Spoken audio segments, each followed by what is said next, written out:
Close your eyes for just a moment and think about the happiest day of your life. Can you feel it? The warmth of that sunshine, the sound of laughter, the butterflies in your stomach. Now, here's what's truly magical according to physics. That moment isn't gone. It's still happening, right now. Somewhere in the fabric of space-time, you're still living that perfect day, and you always will be. Welcome, beautiful souls. I'm so glad you're here with me tonight as we embark on the most peaceful journey through time and memory you'll ever take. Before we drift into these gentle mysteries together, if you enjoy having your mind expanded while your body relaxes, go ahead and tap that like button. And if you'd like to join me on more of these calming explorations of science and wonder, subscribe and turn on notifications. Your future self will thank you for it. Now, let's talk about something you've experienced every single day of your life, but probably never fully understood: the strange, beautiful illusion we call time. Have you ever noticed how 20 minutes can feel like 2 hours when you're waiting for important news, but 2 hours can vanish like 20 minutes when you're absorbed in something you love? That's not just a quirk of perception. It's your first clue that time isn't quite what you think it is. You see, when you check the clock, expecting it to be 3 p.m., and it's only 2:15, you're not experiencing time itself. You're experiencing your brain's reconstruction of time, a carefully crafted story. Your mind tells you to make sense of existence.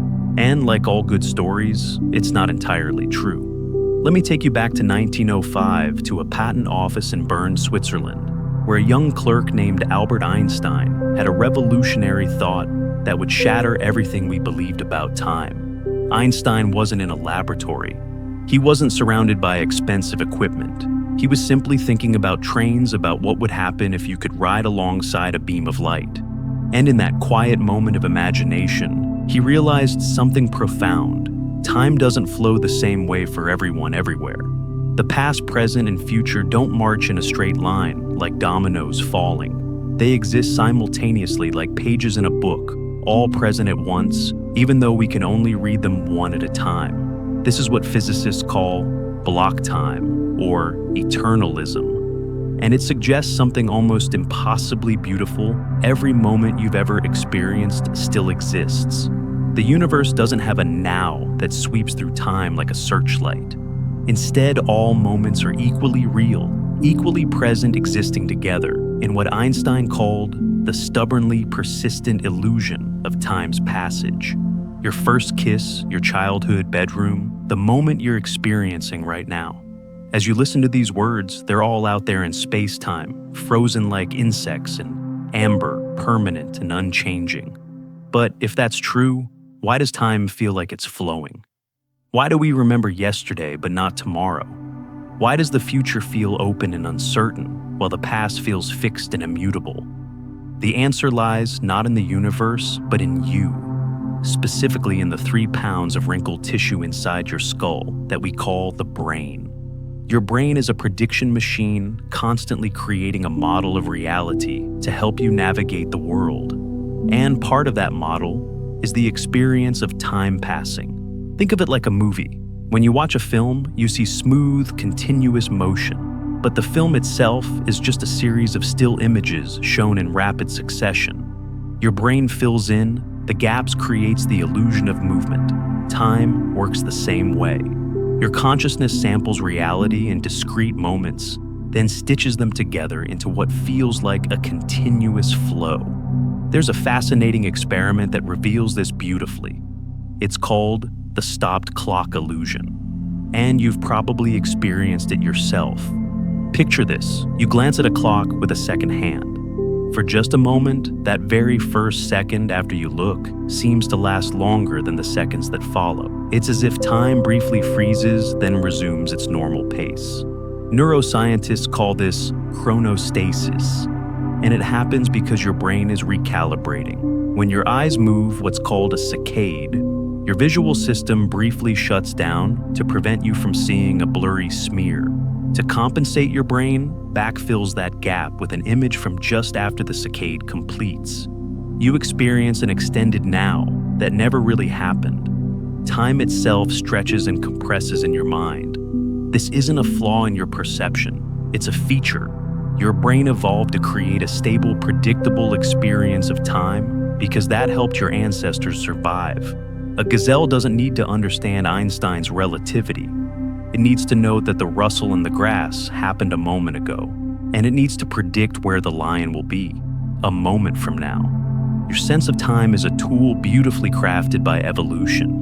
But like all tools, it shows you what's useful, not necessarily what's true. Let me share something even more extraordinary with you. Some people have experienced moments when this constructed sense of time completely falls apart, and they've glimpsed what might be the true nature of reality. These are people who've had near-death experiences. Now, I want to be careful here. I'm not making claims about the afterlife or what happens after we die, but the neurological phenomena are absolutely real and deeply fascinating. People who've been clinically dead for seconds or minutes often report that time became meaningless. One moment stretched into eternity. They describe experiencing their entire life simultaneously, not as a sequence of events playing back, but as a complete unified whole. Past, present, and possible futures, all accessible at once, as if they had stepped outside of time altogether and could see it from the outside, the way you might look at a landscape from an airplane and see the whole geography spread out below you. Dr. Jimo Borjigin at the University of Michigan has studied the brain activity of dying rats and found something remarkable. In the moments before death, the brain doesn't shut down randomly. It surges with activity. Certain regions become more synchronized, more connected than they are during normal waking consciousness. It's as if the brain, freed from the constant task of predicting the next moment, can finally experience all its moments at once.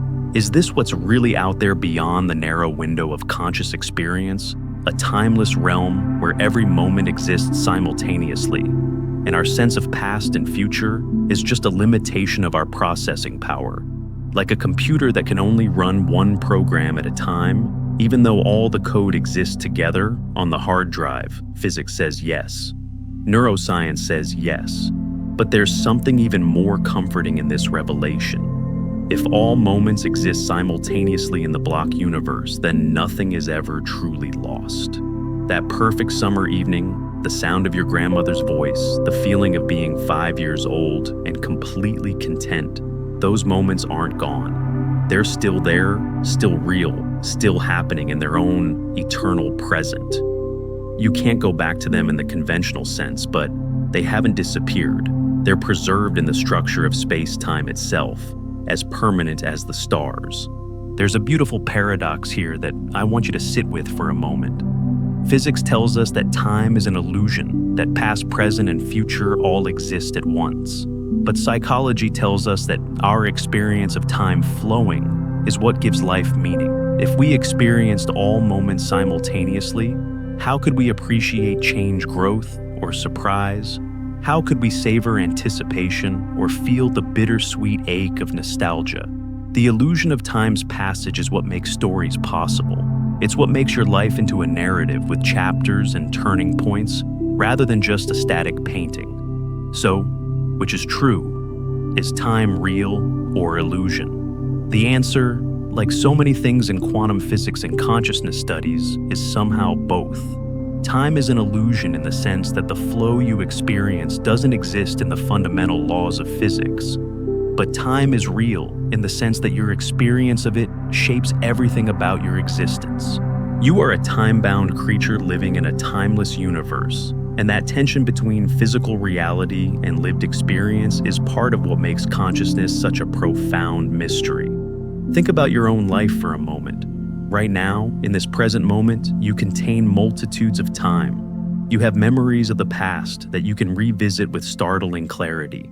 You have plans and dreams for the future that feel almost as real as memory. And you have this eternal, now this single moment of pure existence that's always slipping away and always beginning again. You are in a very real sense a time machine. Not the kind that travels backward or forward through external time, but the kind that holds all times within itself simultaneously. Before we were born, we didn't experience time. After we die, we won't experience time. But in between, for these brief decades of consciousness, we get to ride the wave of the eternal, now experiencing the universe one moment at a time, like reading a beautiful poem line by line, instead of seeing all the words at once. And perhaps that's not a limitation. Perhaps that's the gift. The poet T.S. Eliot wrote, "Time present and time past are both perhaps present in time, future, and time future contained in time past." He was describing poetry, but he might as well have been describing physics, or consciousness, or the strange loop of existence where everything contains everything else, and the only moment that exists is always right now. So, as you lie here tonight, gently drifting towards sleep, I want you to hold this thought. You are not separate from time. You are time experiencing itself. Every moment you've ever lived is still alive in the block universe. And every moment you will live already exists, waiting for your consciousness to illuminate it. You are the eternal present looking at itself through the narrow window of now. But if time is an illusion and all moments exist simultaneously, how does your brain create the experience of memory? How do you travel backward through time every single day without even realizing it? That's where our journey takes us next, into the remarkable architecture of memory itself. Your own personal time machine hidden inside your skull, letting you revisit yesterday as vividly as you lived it the first time. There's a structure in your brain no bigger than your thumb, shaped like a seahorse curving through the depths of your temporal lobe. Right now, as you listen to my voice, it's quietly writing the story of this moment into your neurons. And years from now, when something triggers the memory of tonight, that same structure will let you travel back through time, not metaphorically, but neurologically. You'll hear my voice again, feel the weight of your blanket, maybe even remember what you were thinking about. This tiny seahorse is your biological time machine, and its name is the hippocampus. Your brain doesn't store memories like a computer stores files as perfect recordings waiting to be retrieved. Instead, every time you remember something, you're rebuilding it from fragments, reconstructing the past in real time. And here's what's extraordinary. Your brain can't tell the difference between experiencing something for the first time and remembering it vividly. The same neural networks light up. The same emotions flood through you. Memory isn't playback, it's time travel. Let me tell you about a man who lost his ability to travel through time, and in doing so, taught us everything we know about how memory works. His name was Henry Molaison, but the world knew him only as Patient HM, and his story is one of the most important in all of neuroscience. In 1953, Henry was 27 years old and suffering from severe epileptic seizures that medication couldn't control. In a desperate attempt to help him, a surgeon named William Scoville performed an experimental operation, removing large portions of Henry's medial temporal lobes, including most of his hippocampus on both sides of his brain. The surgery stopped the seizures, but it also stopped time. When Henry woke from the operation, he could remember his childhood clearly. He could remember events from years before the surgery, but he couldn't form new long-term memories. Every conversation was new to him. Every meal was the first meal. He could meet you, have a pleasant chat, and then 5 minutes later, have absolutely no memory that you'd ever existed. For Henry, every moment was a surprise disconnected from the moment before. He lived in an eternal present, but not the mystical, enlightened present that meditation promises. This was a present without context, without continuity, without the thread of identity that weaves your moments into a life. But here's what's fascinating. Henry could still learn new motor skills. If you taught him a complex puzzle, he'd get better at it over days of practice, even though each day he'd swear he'd never seen the puzzle before. His hands remembered what his mind could not. This revealed something profound. Memory isn't one thing. It's multiple systems distributed across different regions of the brain. There's the memory that lets you recall what you had for breakfast, and there's the memory that lets you ride a bicycle, the memory of facts and the memory of experiences, the memory you can describe with words, and the memory that lives in your muscles. The hippocampus, that thumb-sized seahorse, is primarily responsible for what neuroscientists call episodic memory, the ability to mentally travel back in time and re-experience specific events from your past. Close your eyes and think about your last birthday. Can you see it? The faces of people there, the lighting in the room, maybe the taste of cake or the feeling of wrapping paper under your fingers. That's episodic memory. You're not just remembering facts about your birthday. You're traveling back to it, experiencing it again through the theater of your mind. Brain imaging studies show something remarkable about this process. When you remember a vivid experience, your brain reactivates many of the same regions that were active during the original experience. If you're remembering a conversation, your auditory cortex lights up. If you're remembering a sunset, your visual cortex engages. Your brain is literally replaying the experience not from a recording, but by reconstructing it from distributed pieces scattered across your cortex, like assembling a puzzle whose pieces are stored in different rooms of a vast mansion. This is why memory feels like time travel, because neurologically it is. Your brain doesn't distinguish between perceiving and remembering with nearly the clarity you'd expect. The philosopher and psychologist William James noticed this over a century ago. He wrote, "The practically cognized present is no knife edge, but a saddleback with a certain breadth of its own, on which we sit perched and from which we look in two directions into time." Think about what that means. Your experience of now includes not just this instant, but the immediate past and anticipated future. When you listen to music, you don't hear individual notes in isolation. You hear melodies, phrases, structures that span seconds or even minutes. Your now is thick with time, containing echoes of what just happened and expectations of what comes next. You're always partly in the past, always partly in the future, never quite exactly here. But there's a darker side to memory's time travel, a glitch in the system that reveals just how reconstructive and unreliable our mental time machines can be. I'm talking about false memories, and they're far more common than you might think. In the 1990s, a psychologist named Elizabeth Loftus conducted a series of studies that shook our confidence in memory to its core. She showed that you can implant entirely fictional memories in people's minds with surprising ease. In one famous experiment, she convinced about 25% of participants that they had been lost in a shopping mall as a child, a traumatic event that never actually happened. The participants didn't just acknowledge the possibility, they elaborated on it, adding sensory details, emotions, even conversations, their brains filling in the gaps to create a coherent narrative. Your memory isn't a video recording. It's more like a Wikipedia page that anyone can edit, including you, especially you, often without realizing it.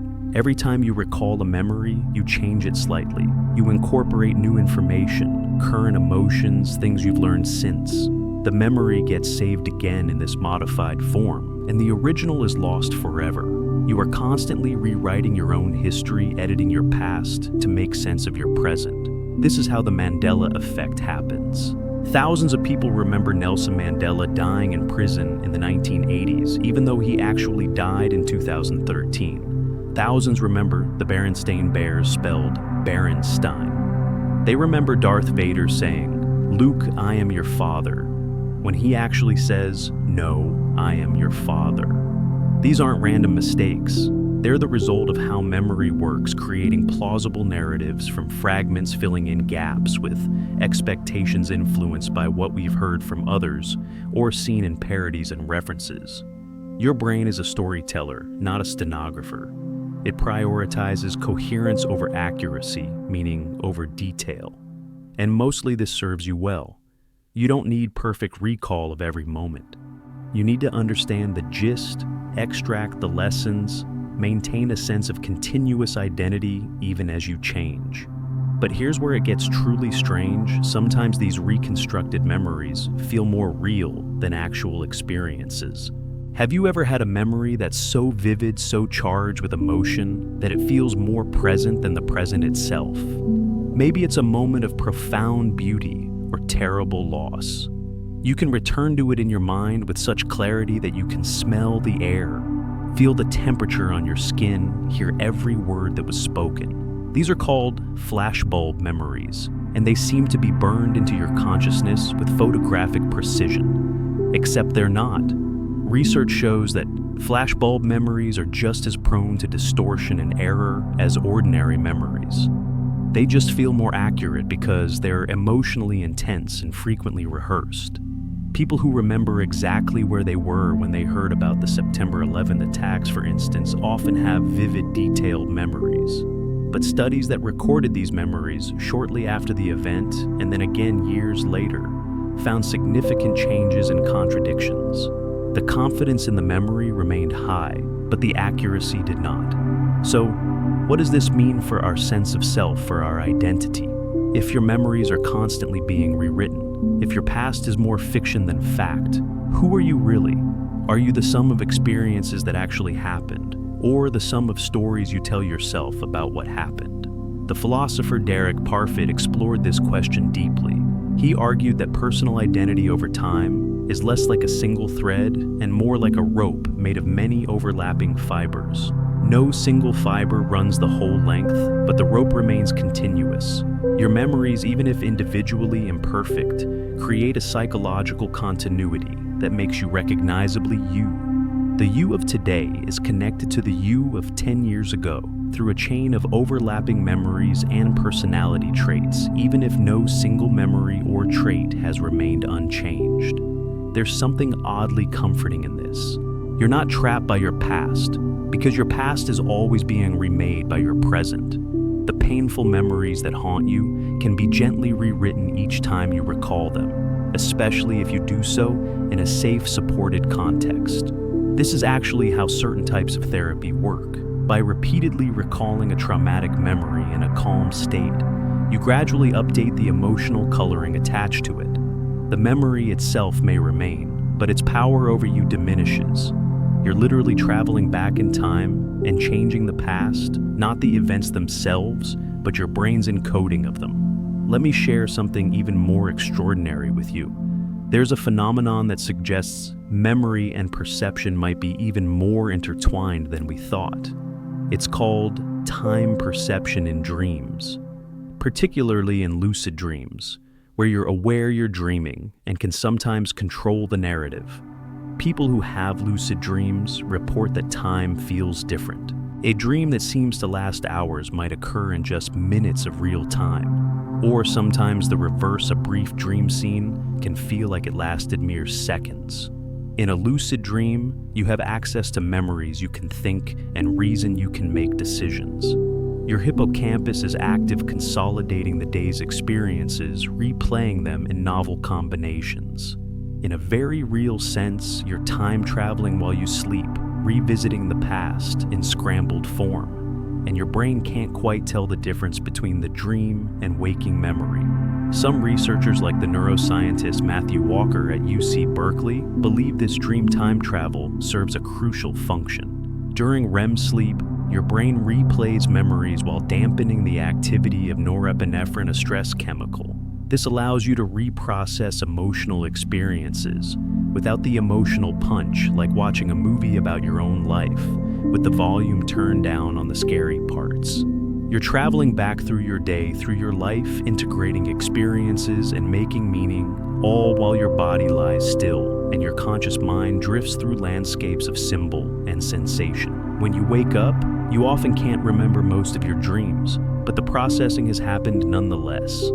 You are subtly different than you were when you fell asleep. Your memories have been reorganized. Your emotional responses have been recalibrated. Time travel changes the traveler, even when the traveler forgets the journey. Here's a question I'd love you to think about. What's your earliest memory? Can you go back and visit it right now? How old were you? What do you see, hear, feel? And here's the deeper question. Is that memory real? Or is it a reconstruction built from photographs? You've seen stories you've been told, and your brains need to create a coherent origin story for yourself. Most people can't remember anything from before the age of 3 or 4. This is called childhood amnesia, and it happens because the hippocampus isn't fully developed in early childhood. Your first years, those foundational experiences that shape so much of who you are, exist in your body and behavior, but not in your conscious memory. You can't travel back to them because the time machine wasn't yet built. They're lost, or perhaps more accurately, they're embedded so deeply in the structure of your being that they've become invisible the water you swim in, rather than a place you can visit. And yet, those earliest years matter. They're encoded in how you attach to others, how you respond to stress, what feels safe, and what feels dangerous. Memory isn't just episodic recall. It's the accumulation of experience shaping your nervous system, writing itself into the very architecture of your brain. You are quite literally made of time, made of all the moments that came before, whether you can remember them or not.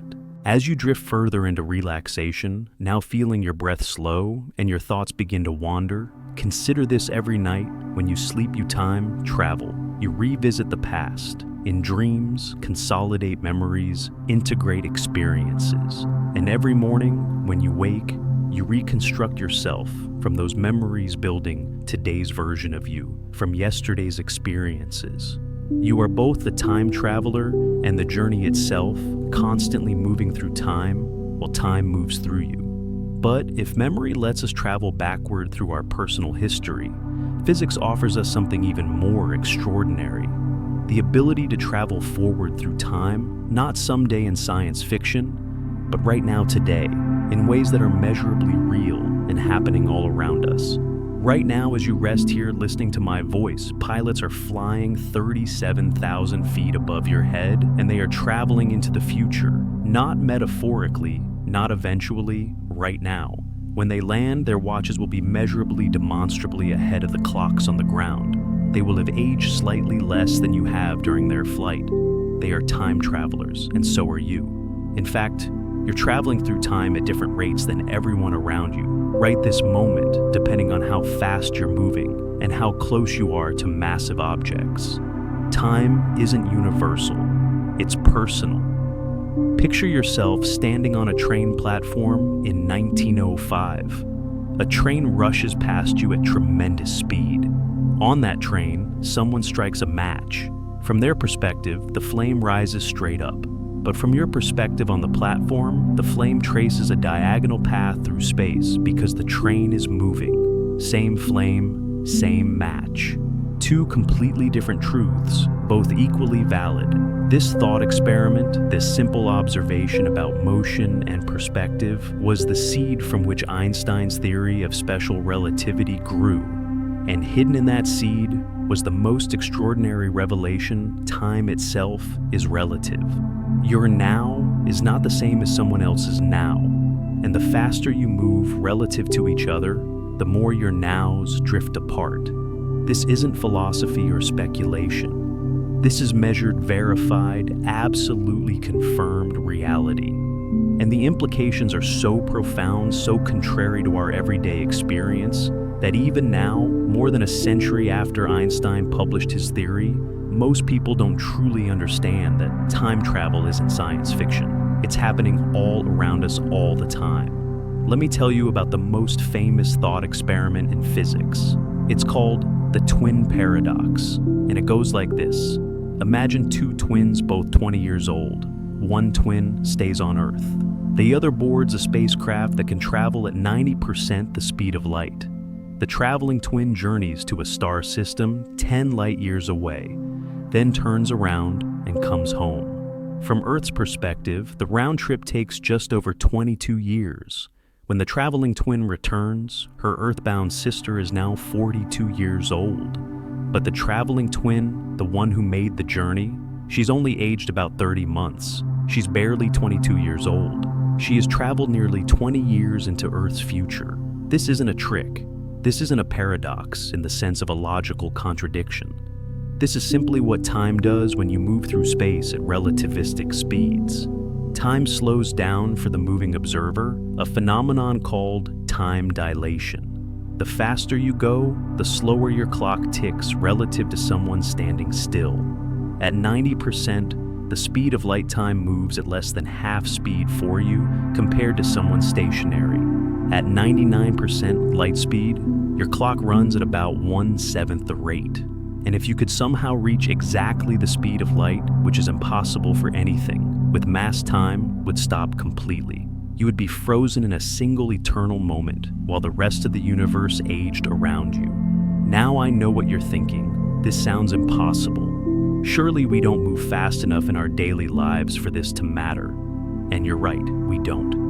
If you spend your entire life walking, driving, even flying on airplanes, the time dilation effect is so tiny as to be negligible.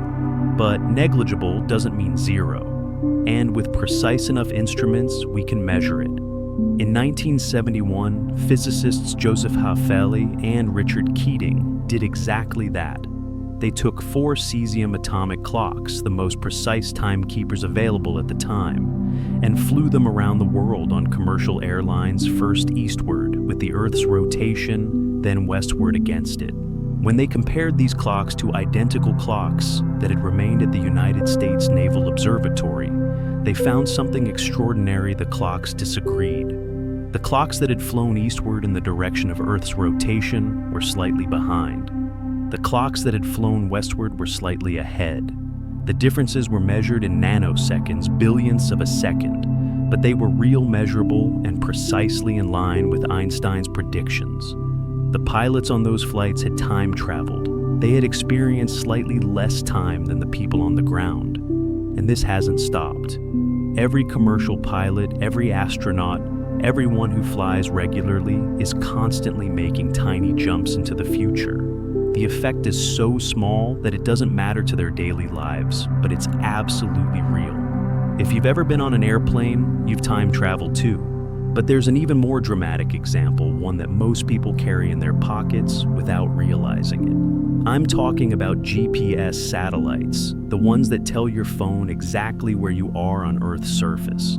These satellites orbit about 12,000 miles above Earth, traveling at roughly 8,600 miles per hour. At that speed and altitude, time dilation isn't negligible. It's significant enough that if we didn't account for it, your GPS would be off by miles within a single day. Here's what makes it fascinating. 2 different relativistic effects are happening simultaneously. First, because the satellites are moving fast. Special relativity says their clocks should run slow compared to clocks on Earth. They lose about 7 microseconds per day. But second, because they're farther from Earth's gravitational field, general relativity says their clocks should run fast. They gain about 45 microseconds per day. The net effect is that satellite clocks run about 38 microseconds faster than clocks on the ground. That's 38 millionths of a second per day. You might think that's nothing, but light travels about a foot in a nanosecond. In 38 microseconds, light travels over 7 miles. If GPS satellites didn't correct for relativistic time dilation, your navigation would be useless within hours. Every time you use GPS to find a restaurant or navigate to a friend's house, you are relying on the fact that time is relative, that Einstein was right, that we live in a universe where your now depends on where you are and how fast you're moving. The astronaut who has time traveled the most of any human being is a Russian cosmonaut named Sergei Krikalev. Over the course of his career, he spent 803 days in space aboard the Mir space station and the International Space Station, orbiting Earth at about 17,500 miles per hour. Because of time dilation, when Krikalev returned to Earth, he had aged about 0.02 seconds less than he would have if he'd stayed on the ground. It's not much, but it's measurable. Sergei Krikalev has traveled 0.02 seconds into our future. He is quite literally the most traveled time traveler in human history. Think about what this means. Every astronaut on the International Space Station is aging slightly slower than the rest of us. Commander Scott Kelly spent 340 consecutive days in space, and when he returned, he had aged about 0.01 seconds less than his identical twin brother, Mark, who remained on Earth. NASA studied them both extensively, comparing how space affected Scott's biology compared to Mark's Earthbound experience.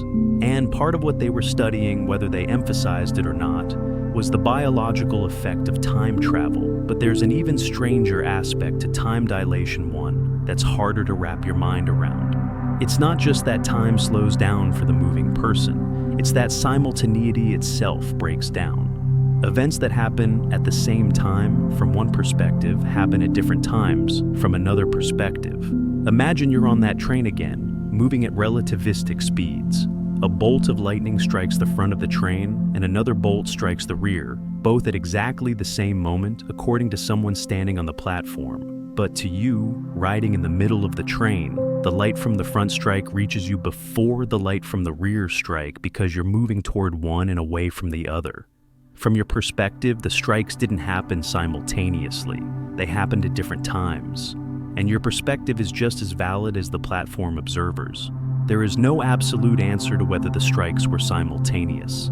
It depends on who's asking. This means that the entire concept of now across the universe is meaningless. There is no universal present moment. Your now is a slice through space-time that includes events your observer frame defines as simultaneous. But someone moving relative to you has a different now that includes completely different events.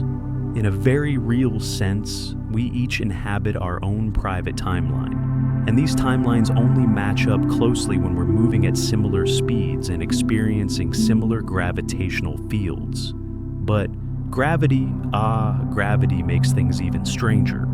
Einstein's general theory of relativity revealed that gravity isn't just a force pulling you down. It's a warping of space-time itself, and that warping affects the flow of time. The stronger the gravitational field, the slower time passes. This isn't speculation. This is measured, verified, and absolutely essential to modern technology. In 2010, physicists at the National Institute of Standards and Technology in Colorado performed an almost absurdly precise experiment. They took two atomic clocks accurate to within 1 second in 3 billion years and placed them on shelves separated by just 33 centimeters, about 1 foot. That's it. One clock was 1 foot higher than the other, and they found that the higher clock ran faster than the lower clock by exactly the amount Einstein's equations predicted. The clock that was 1 foot farther from Earth's center, 1 foot farther up the gravitational well, experienced time about 90 nanoseconds faster per day than the lower clock. This means that if you spend your life on the ground floor of a building, you will age slightly slower than someone who spends their life on the top floor. The difference is infinitesimal, but it's real. Your head is aging faster than your feet right now. Time moves faster for the birds than for the worms. The top of a mountain experiences more time than the valley below. This gravitational time dilation becomes dramatic near massive objects. Near a black hole, time slows to a crawl. If you could somehow survive hovering just outside a black hole's event horizon, you would watch the rest of the universe age at a phenomenal rate. Hours for, you could be years or centuries for everyone far from the black hole. And if you fell past the event horizon from the perspective of someone watching from a safe distance, you would appear to freeze, taking infinite time to cross that boundary, your image redshifted and dimmed, but never quite disappearing. This is what happens in that famous scene from the movie Interstellar, where the crew visits a planet orbiting close to a supermassive black hole called Gargantua.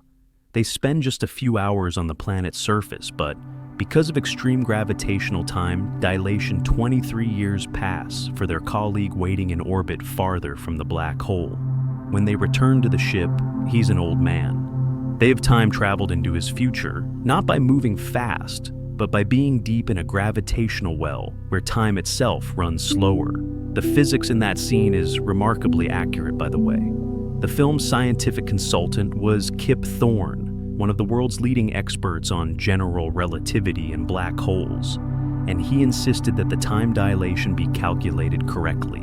For a planet to experience that much time dilation, it would need to be orbiting incredibly close to a black hole of truly enormous mass, and such an orbit would barely be stable. But it's theoretically possible. The universe allows for such extremes. Here's something even more mind-bending. Because time dilation is real, and because it's affected by both velocity and gravity, different parts of the universe are experiencing time at different rates right now.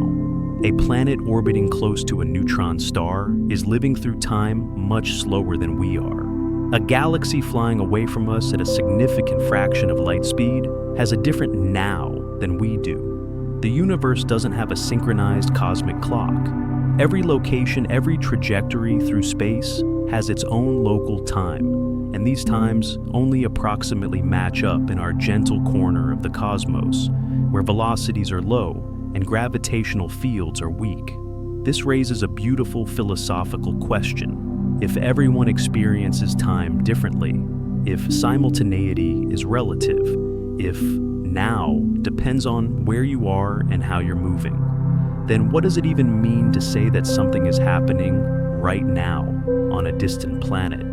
By the time light from that planet reaches us, showing us what's happening now, that moment is long past for them, and our now is invisible to them until the light carrying that information reaches their location. We are all looking at each other's pasts, living in our own presence forever, unable to truly share a moment with anyone far away. And yet, here's the profound part. While you can travel into the future through time dilation, you can't travel into the past this way. Einstein's relativity allows forward time travel, but seems to forbid backward time travel. You can age slower than others by moving fast or sitting in a weak gravitational field. You can effectively jump into their future, but you can't go back. The equation works one direction only, or does it? Because while relativity says traveling backward through time requires exotic things. We've never seen things like wormholes or cosmic strings or regions of space-time that curve back on themselves. It doesn't actually forbid these things. The mathematics allows them. Whether nature allows them is a different question entirely. What if I told you that the same equations that predict time dilation, that let GPS work and explain why astronauts age slower, also predict that under certain exotic conditions, you could travel backward through time, that there are solutions to Einstein's equations where the past becomes accessible, where cause and effect form loops, where you could in principle attend your own birth.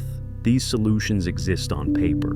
Whether they exist in reality, whether the universe permits such paradoxical pathways through time, takes us into territory even stranger than what we've explored so far, into questions about the very structure of causality and the nature of possibility itself.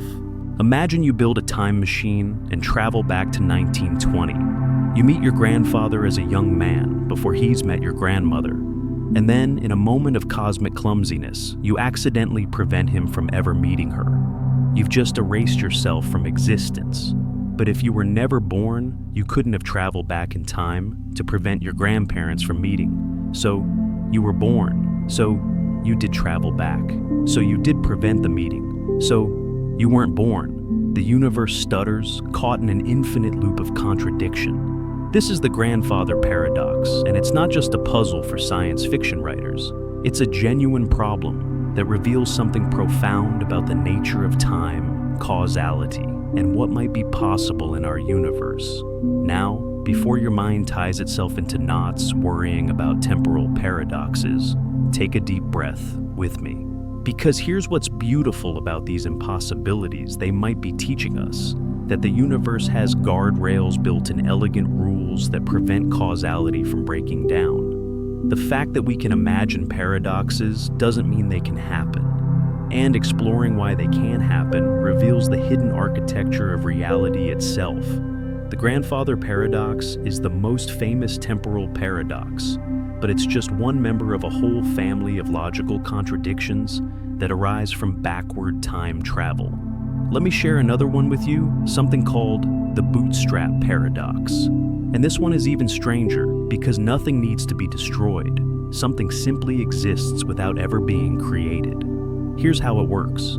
Imagine you're a composer in the year 2100. You discover a beautiful symphony in your attic, written in your own handwriting, but somehow aged 200 years. You don't remember writing it, but it's clearly yours. You perform it. It becomes famous. Then one day you build a time machine and travel back to the year 1900. You carefully copy out that symphony and hide it in your great-great-grandfather's attic, where you know it will eventually be found by you in 2100. The question is, who actually composed the symphony? You copied it from a score you found, but the score you found was the one you left in the past. The music exists in a perfect loop, never actually created, simply circulating through time, like a snake eating its own tail. This isn't just a thought experiment. There are real examples from popular culture that mirror this paradox. In the film Somewhere in Time, a woman gives the protagonist a pocket watch and asks him to come back to her in the past.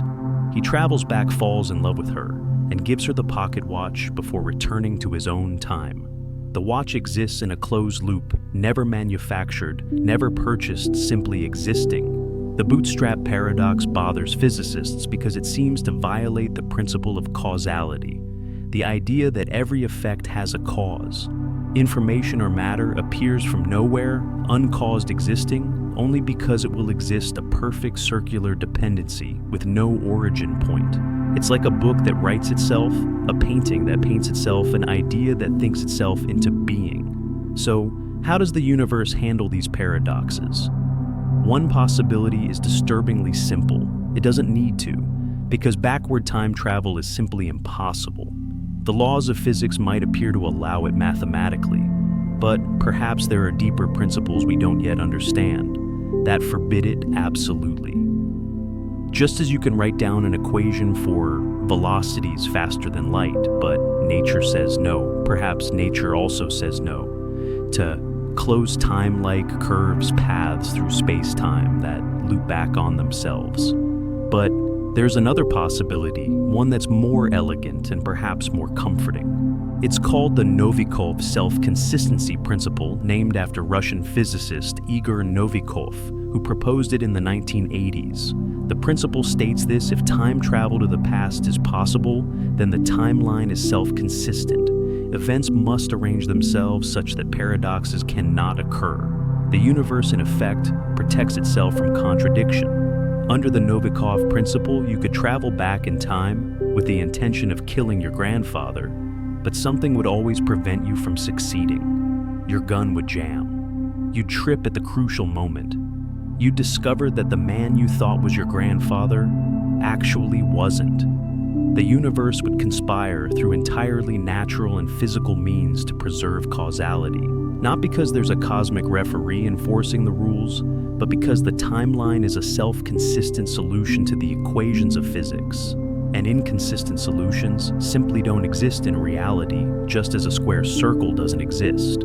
This is a strange kind of determinism. It suggests that if you travel to the past, your actions there were always part of history. You always travel back. You always did whatever you did. There's no changing anything, because the past is fixed, and your time travel was already part of what made the past the way it was. Think about it this way. Imagine you go back to 1863 and attend the Gettysburg Address. You're in the crowd listening to Lincoln speak. Did you change history? No, you were always there. Historical records might not mention you, but that doesn't mean you weren't there. Your presence was already woven into the fabric of that moment. Under the Novikov principle, time travel doesn't change the past. It fulfills it. This resolves the grandfather paradox neatly. You can't kill your grandfather because you didn't. The fact that you exist proves that either you didn't try, or you tried and failed, or you killed the wrong person. The timeline is self-consistent by necessity. Paradoxes are not possible, not because time travel is impossible, but because reality only includes self-consistent timelines. But there's another solution to the paradox, one that's even more mind-bending, and it comes from quantum mechanics. It's called the many worlds interpretation, and it suggests that every time a quantum measurement occurs, Every possible outcome happens each in its own separate universe. The universe branches into multiple parallel realities, and all possibilities are realized somewhere. Applied to time travel, this creates a fascinating scenario. When you travel back in time and kill your grandfather, you don't erase yourself from existence. Instead, you create a new timeline, a branch where your grandparents never meet, and you're never born in that branch. But you came from a different branch, a different timeline, where you were born, where you built a time machine, where you made the journey back. You still exist because you originated in a different universe. You've simply moved from one branch of reality to another. This is sometimes called the parallel timelines model, and it's popular in science fiction because it neatly sidesteps all the paradoxes. You can change the past all you want because you're not really changing your past. You're creating a new timeline. The timeline you came from remains intact. You're just not in it anymore. But here's the troubling part. Under this model, you can never go home. The timeline you return to, even if you try to return to your future, will always be a different one than the one you left. Maybe the differences are tiny and imperceptible. Maybe they were dramatic, but it will never be exactly the same universe. Every time you time travel, you're branching into a new reality, and your original timeline continues without you, forever inaccessible. There's something both liberating and melancholy about that idea. You could change anything, save anyone, prevent any disaster, and the version of the world you create would benefit. But the world you came from, the people you knew and loved, there would never experience those changes. You'd be helping strangers alternate versions of people you care about. Your actual family, your actual friends would still be living with the original timeline's consequences. The many worlds interpretation solves the logical problems of time travel, but it raises profound questions about identity and meaning. If every possible timeline exists, if every decision branches into infinite parallel realities, does any individual choice really matter? Or does everything that can happen somewhere, making the particular path you're on no more special than any other? Different physicists and philosophers come down on different sides of these questions. Some find the many worlds interpretation deeply unsatisfying, a solution that's too easy that multiplies entities beyond necessity. Others find it elegant and parsimonious, requiring no additional mechanism beyond the basic equations of quantum mechanics, which already suggest superposition and multiple outcomes. But here's what I find comforting about all of this. Whether the universe protects itself through self-consistency or through branching timelines, or simply by making backward time travel impossible, the result is the same. Your timeline is stable. The past is fixed, not because it's written in stone, but because that's the nature of what past means. The moments you've lived are real permanent features of space-time, and nothing can take them away from you.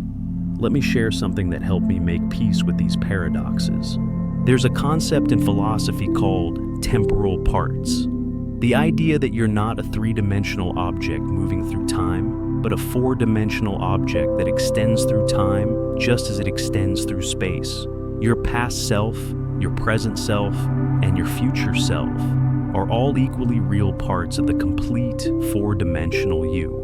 When you remember something, you're not accessing something that's gone. You're connecting to a part of your four-dimensional self that still exists back there in space-time. Under this view, time travel paradoxes dissolve.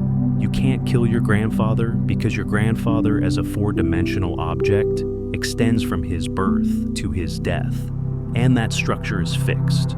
You as a four-dimensional object exists from your birth onward. These four-dimensional objects intersect in space-time in ways that are self-consistent by definition. A paradox would be like trying to draw a triangle with four sides.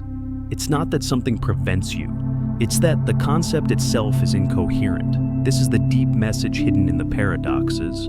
Causality is not just a rule the universe follows. It's part of the structure of what it means for events to be real. Events are related to each other in networks of cause and effect. And these networks have a geometry, a logic that's as fundamental as space itself.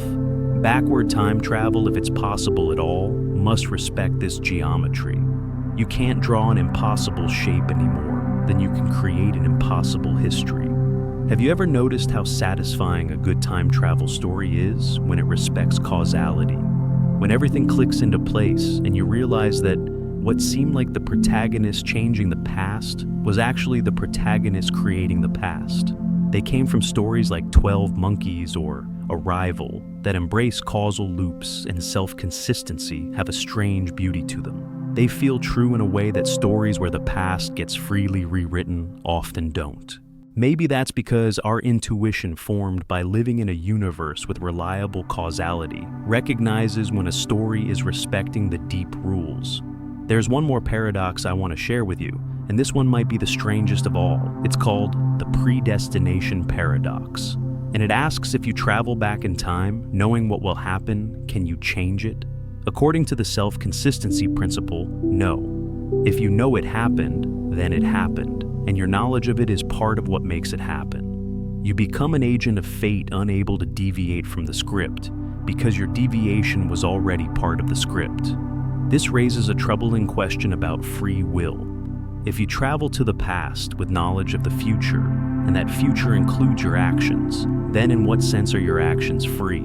You feel like you're making choices, but the choices you make are predetermined by the fact that they already happened from the perspective of the timeline. You're improvising a performance to match a recording that already exists. And yet, here's the twist: from your subjective experience, moment to moment, the choices still feel free. You deliberate, you decide, you act.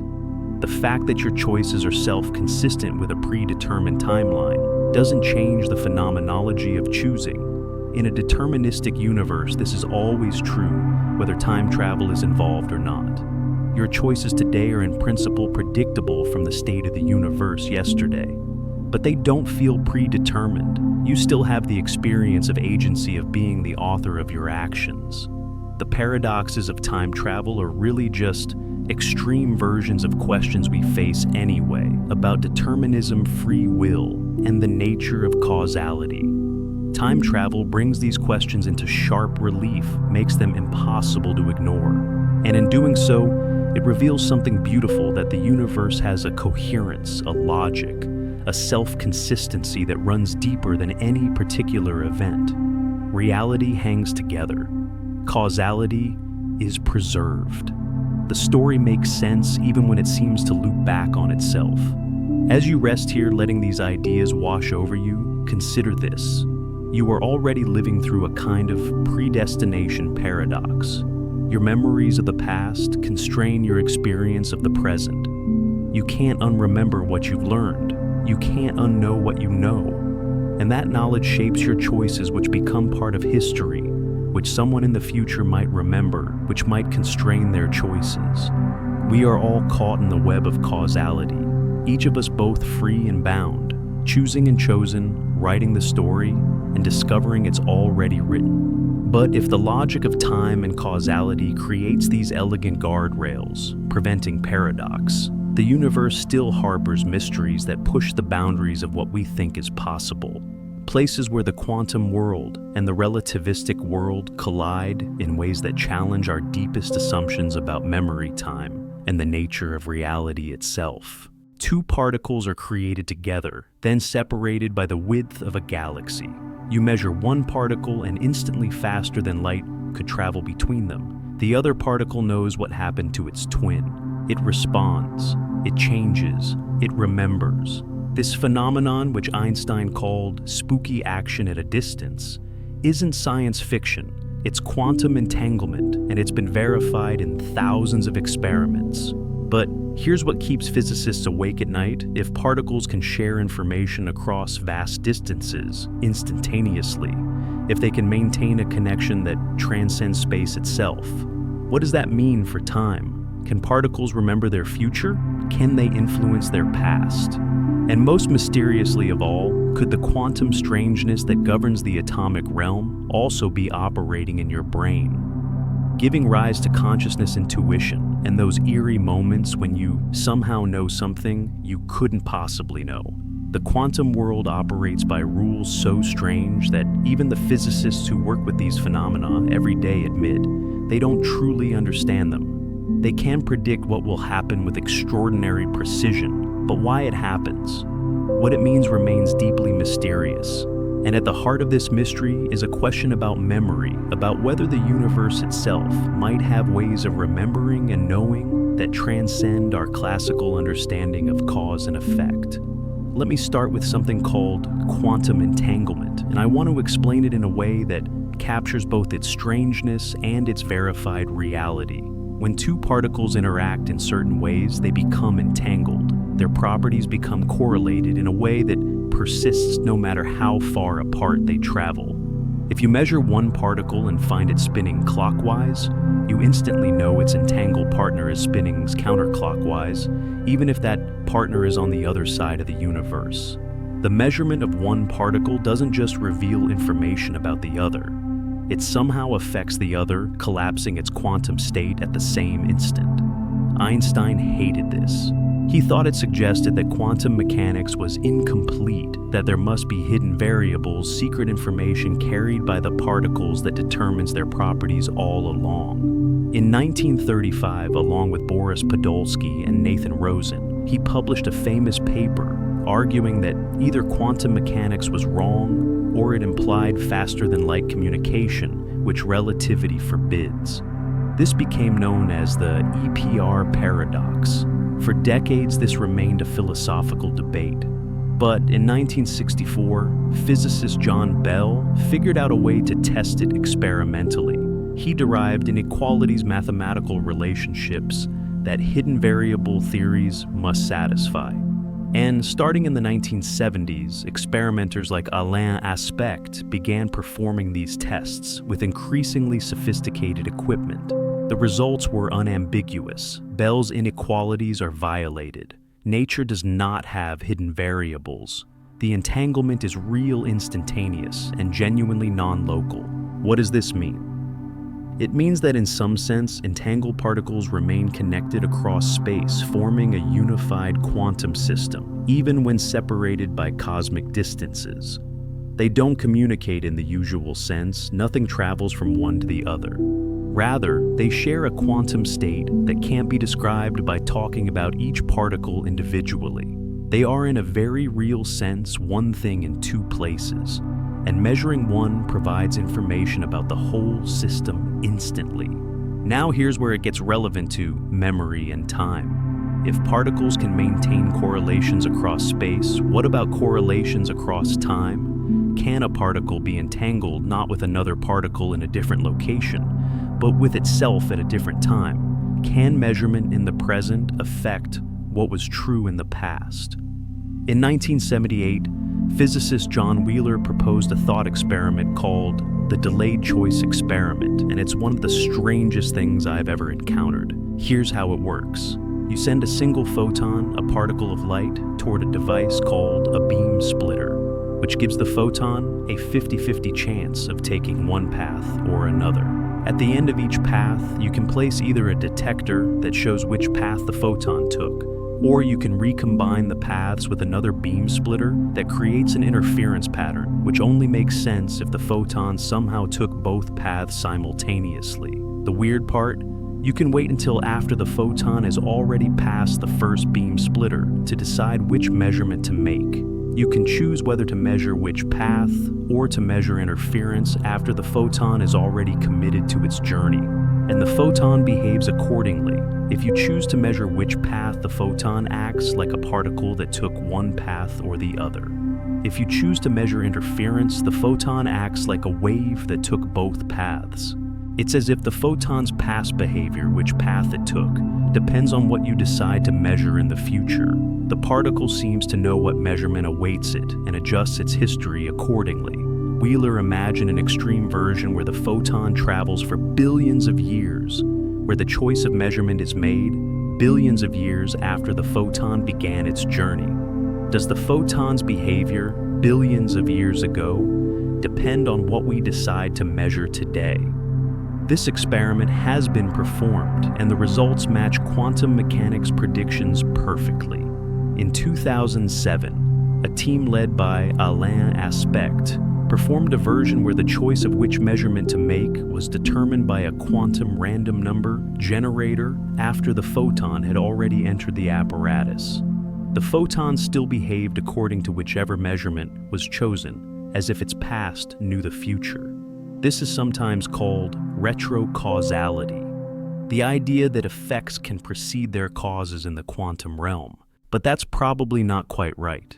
A better way to think about it is that the quantum state of a system includes both past and future measurements, and the act of measurement creates a self-consistent history that includes both. The photon doesn't change its past. Rather, the past and future are entangled, and what we call past behavior is only defined relative to the complete experimental setup, including future measurements. Your mind might be reeling right now, and that's okay. Take a deep breath. Let these ideas settle, because what I want to explore next is even stranger.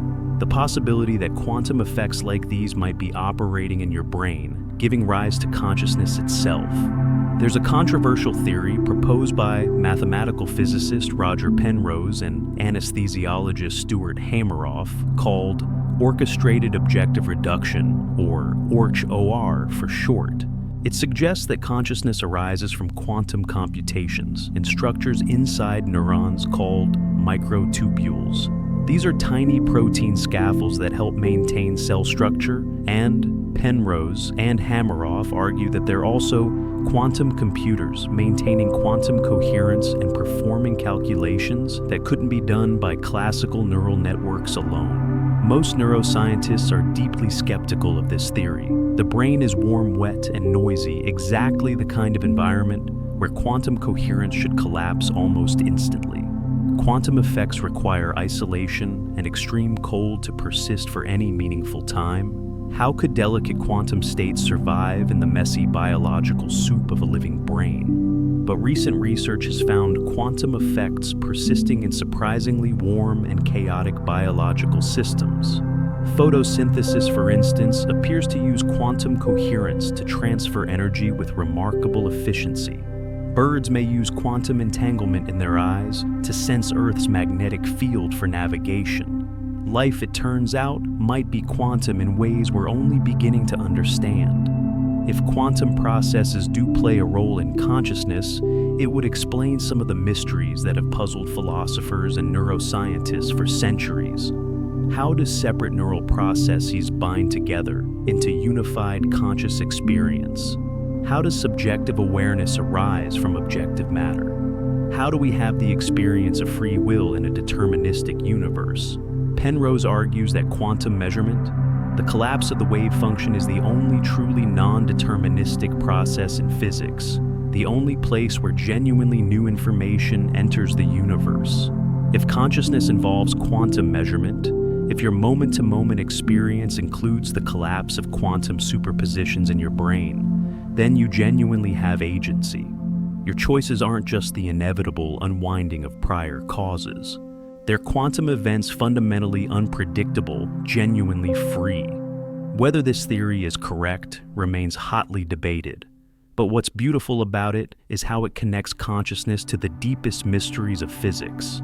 It suggests that being aware isn't separate from the physical world. It's a fundamental feature of how quantum systems interact with classical reality. You're not just observing the universe, you're participating in the process by which quantum possibilities become classical actualities. And this brings us to something truly strange, something you've probably experienced, but might have dismissed as coincidence or imagination, intuition, gut feelings. Those moments when you somehow know something without knowing how you know it. Could these experiences be quantum in nature? There's no scientific evidence that intuition is quantum mechanical. Let me be clear about that. But there are intriguing parallels. Quantum systems can be in superposition, existing in multiple states simultaneously until measured. Your brain processing information below the threshold of conscious awareness might be exploring multiple possibilities simultaneously, and what you experience as intuition might be the result of this parallel processing, a summary of probabilities that surfaces as a feeling rather than a logical conclusion. Some researchers have even suggested that déjà vu, that eerie sensation that you've experienced this exact moment before, might be related to quantum processes. When you experience déjà vu, your brain is creating a memory in real time, but tagging it incorrectly as a memory from the past. Could this be a kind of temporal entanglement, a moment where the past and present become briefly confused because quantum processes in your brain are operating outside normal time? Again, this is speculation, but it's the kind of speculation that reveals how much we still don't understand about consciousness, time, and memory. The classical view of the brain as a computer running algorithms on neural hardware might be missing something essential. Perhaps consciousness requires quantum effects. Perhaps you're not just a classical system that happens to be aware, but a quantum system whose awareness is fundamental to how quantum realities collapse into classical experiences. Let me tell you about an experiment that haunts me, something called the quantum eraser experiment, which is a variation on Wheeler's delayed choice. In this version, you send entangled photons through a double-slit apparatus. One photon goes through the slits, and whether it creates an interference pattern depends on whether you can determine which slit it went through by measuring its entangled partner. Here's the truly bizarre part. You can measure the partner photon after the first photon has already hit the screen, and whether an interference pattern appears depends on how you choose to measure the entangled partner, even though that choice is made later. You can even store the information about which slit in a quantum memory, and only decide later whether to erase that information or read it out. If you erase it, interference appears. If you read it, no interference. The particle's behavior seems to depend not just on future measurements, but on whether information about its path will or won't exist in the future. This suggests that quantum systems somehow encompass past and future in a unified whole. The distinction between cause and effect becomes blurry. Information flows not just forward through time, but in loops creating self-consistent histories where the past and future mutually determine each other. Could something similar be happening in your brain? When you remember something, you're not accessing stored data. You're reconstructing an experience, and that reconstruction is influenced by your current context, your current emotions, your current understanding. The memory you experience now is entangled with your present state in much the way a photon's past is entangled with future measurements. The past and present aren't separate. They're aspects of a unified temporal structure that includes both. This might sound like I'm veering into mysticism, but I'm not. I'm trying to point at something real that our language struggles to capture. Time at the quantum level doesn't work the way time at the human level seems to work. Cause and effect become ambiguous. The past isn't simply gone and fixed. It's part of a quantum state that extends through time, and measurements in the present can affect what was true, or, perhaps more accurately, what becomes defined as having been true about the past. Think about precognition, those moments when people report knowing something before it happens. Scientifically, there's no accepted evidence for genuine precognition, but there are intriguing experiments by researchers like Daryl Bem showing that people's responses sometimes correlate with future events in ways that seem to exceed chance. These studies are controversial and haven't been reliably replicated, but they raise an interesting question. If quantum effects are genuinely non-local in time as well as space, could there be subtle influences from future to past that we're only beginning to detect? Most physicists would say no. The arrow of time, the fact that entropy increases and effects follow causes, is so deeply embedded in how reality works that genuine retrocausality seems impossible at the macroscopic level. But perhaps at the quantum level, in the delicate processes that might underlie consciousness, there's room for something stranger, some subtle back and forth between past and future that manifests in ways we don't yet fully understand. Here's what I find most beautiful about quantum memory and entanglement. It reveals that connection is more fundamental than separation. Two particles that have interacted remain part of a single quantum system. They share information, correlate their behaviors, remain intimate across arbitrary distances. In a universe where everything ultimately came from the Big Bang, where every particle has interacted with countless others, the web of quantum connections might link all things in ways we're only beginning to glimpse. You are made of particles that were forged in stars scattered through space and eventually assembled into the miraculous structure you call your body. Those particles carry histories, quantum correlations, connections to other particles spread across the cosmos. In a very real quantum sense, you're not separate from the universe. You're a localized expression of a vast, interconnected whole, and the boundaries you perceive between self and world might be less absolute than they appear.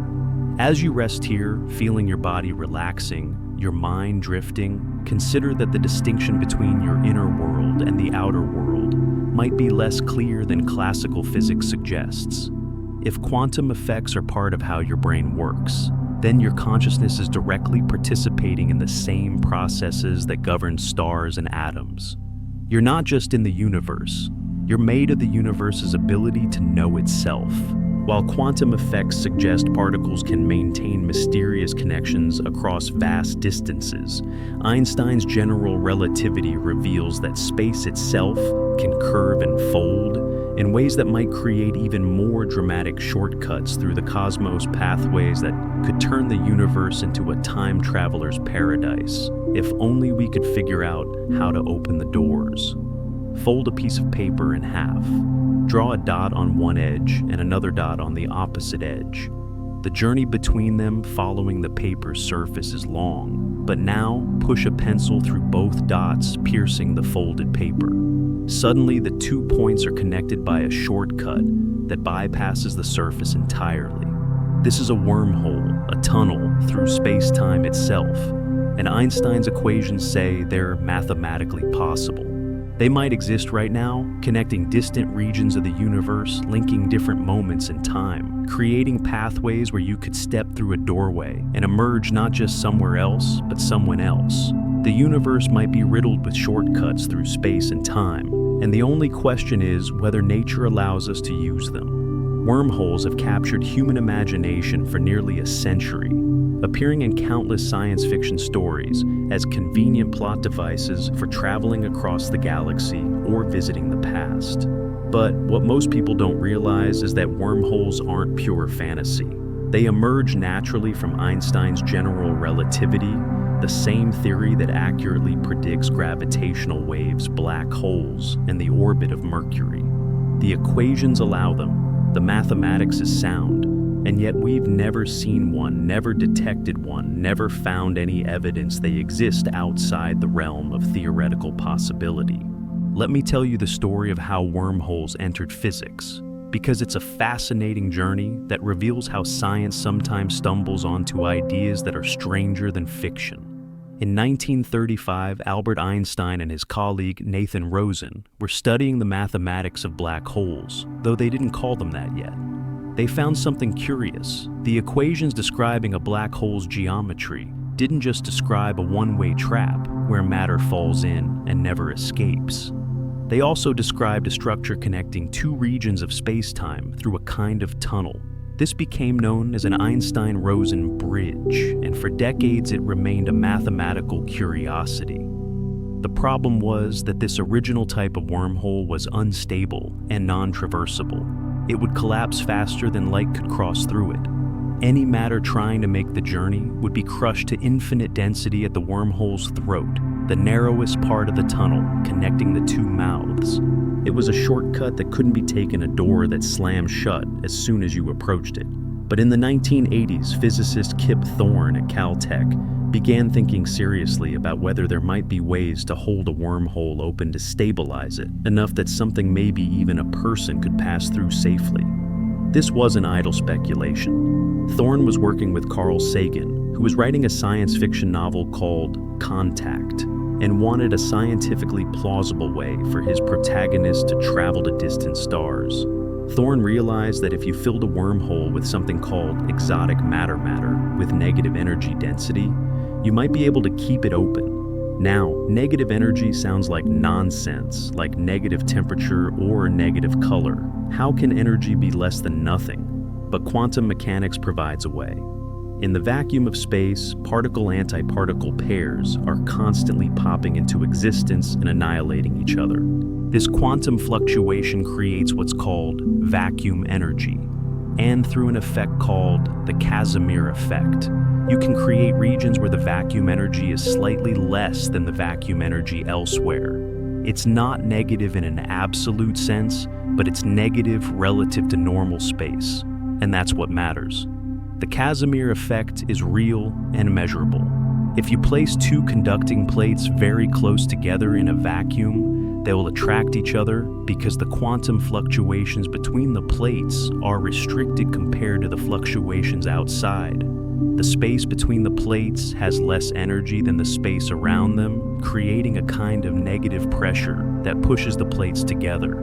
This has been verified in laboratory experiments, so we know that something like negative energy density is possible, at least on small scales. Thorne showed that if you could gather enough of this exotic matter and arrange it properly, you could in principle create a traversable wormhole, a stable tunnel connecting two regions of space-time. The mouths of the wormhole could be in different locations separated by light years, but traveling through the tunnel would be instantaneous or nearly so. You'd step into one mouth on Earth and emerge from the other mouth on the far side of the galaxy seconds later, having bypassed all the space in between. But here's where it gets truly extraordinary. A wormhole isn't just a shortcut through space. It's a shortcut through space-time. And with some clever manipulation, you could turn a wormhole into a time machine. Here's how. Imagine you create a wormhole with two mouths initially next to each other. You then take one mouth and accelerate it to near light speed, perhaps, on a spacecraft. Due to time dilation, the moving mouth ages slower than the stationary mouth. When you bring them back together, they're now connected not just across space, but across time. You could enter the stationary mouth in the year 2100 and exit the moving mouth in the year 2050, traveling 50 years into your own past. This sounds perfect for time travel, but there's a problem, and it's a big one. As soon as you try to create a closed time-like curve, a path through space-time that loops back on itself in time, the wormhole becomes violently unstable. Quantum fluctuations would be amplified as they circulate through the time loop, building up to infinite energy density and destroying the wormhole in what's called a chronology protection feedback loop. It's as if the universe is defending itself against paradoxes, automatically destroying any structure that would permit backward time travel. This led physicist Stephen Hawking to propose what he called the chronology protection conjecture. The idea that the laws of physics conspire to prevent the formation of closed time-like curves to keep history safe from time travelers. Hawking said half-jokingly that this is why we've never encountered tourists from the future, because the universe simply won't allow the kind of time machines that would make such tourism possible. But the conjecture remains unproven. We don't have a complete theory of quantum gravity that would let us definitively say whether chronology protection is a fundamental law or just a practical limitation. It's possible that in the exotic environment of a wormhole, throat quantum effects might stabilize rather than destroy the structure. It's possible that the universe is more permissive than Hawking thought, that closed time-like curves could exist under special circumstances we haven't yet imagined. There's another type of time machine in general relativity that doesn't require wormholes at all. It's called a closed time-like curve, and it emerges from the geometry of rotating universes. In 1949, mathematician Kurt Gödel, Einstein's colleague at the Institute for Advanced Study, found an exact solution to Einstein's equations describing a rotating universe. In Gödel's universe, if you travel far enough in what you think is a spatial direction, you eventually return to your own past. The entire universe is a time machine. Einstein was reportedly disturbed by this solution. It suggested that his equations might permit time travel more generally than anyone had suspected. But Gödel's universe doesn't match observations. Our universe appears to be expanding uniformly, not rotating as a whole. Still, Gödel's solution proved that closed time-like curves are mathematically consistent with general relativity, and that opened the door to wondering whether more realistic spacetimes might also permit them. In 1974, physicist Frank Tipler showed that an infinitely long cylinder rotating at relativistic speeds would drag space-time around with it, creating closed time-like curves in the surrounding space. If you flew your spacecraft around this rotating cylinder in just the right trajectory, you could return to your starting point before you left. Again, the problem is practical rather than theoretical. Where would you get an infinitely long cylinder? How would you spin it up to near light speed? The energy requirements are astronomical, probably impossible in practice, but the solution is mathematically valid. What all these examples show is that general relativity is remarkably permissive when it comes to time travel. The equations don't forbid it. In fact, they almost seem to invite it, offering multiple pathways by which the past could become accessible. But they do so under such extreme conditions, requiring such exotic matter or energy or configurations, that nature seems to be saying, time travel is allowed in principle, but I'm gonna make it ridiculously difficult in practice. Let me paint a picture for you of what it might be like to actually enter a wormhole based on the physics we understand. Imagine you're approaching one of the mouths floating in space. From a distance, it might look like a sphere shimmering and distorting the stars behind it, like a gravitational lens. As you get closer, you'd see something impossible through the mouth. You'd be looking at a completely different region of space, perhaps, seeing a different galaxy, different stars, a different cosmic neighborhood, billions of light years away. If you passed your hand through the mouth, you'd see it emerge from the other mouth, wherever that is. You'd be touching something on the far side of the universe. And if you gathered your courage and floated through the transition, might be instantaneous. One moment you're in one place, the next, you're somewhere completely different. There would be no tunnel to traverse from your perspective, no journey through darkness. The topology of space would simply change around you. But here's what would make it truly strange. Looking back through the mouth you just exited, you'd see the region of space you left behind. You could wave to yourself on the other side. And if the wormhole connected different times, as well as different places, you might be looking at the past, seeing events that already happened from your original location's perspective. You would be simultaneously in two times your present and someone else's past, connected by a tunnel that makes a mockery of causality. The film Interstellar depicted a wormhole, beautifully showing it as a sphere, where you could see the destination stretched across its surface. The visual effects team worked closely with Kip Thorne to ensure the physics was as accurate as Hollywood allows. What they depicted is genuinely what a wormhole should look like. The geometry properly rendered, the gravitational lensing correctly calculated. If wormholes exist and you ever encountered one, it would look like what you saw in that film. But can we create a wormhole? Could human technology ever advance to the point where we could engineer these cosmic shortcuts ourselves? The honest answer is probably not. The energy requirements are staggering beyond anything our civilization could muster, even with centuries of technological advancement. To create and stabilize even a tiny wormhole small enough to pass information through would require harnessing energies comparable to the total output of a star. And that's assuming we could even obtain the exotic matter needed to hold it open, which remains purely theoretical. We've detected the Casimir effect on microscopic scales, but scaling that up to create macroscopic quantities of negative energy might be fundamentally impossible. Nature might place limits on how much exotic matter can exist, limits that prevent wormhole creation, no matter how advanced your technology. Yet some physicists haven't given up hope.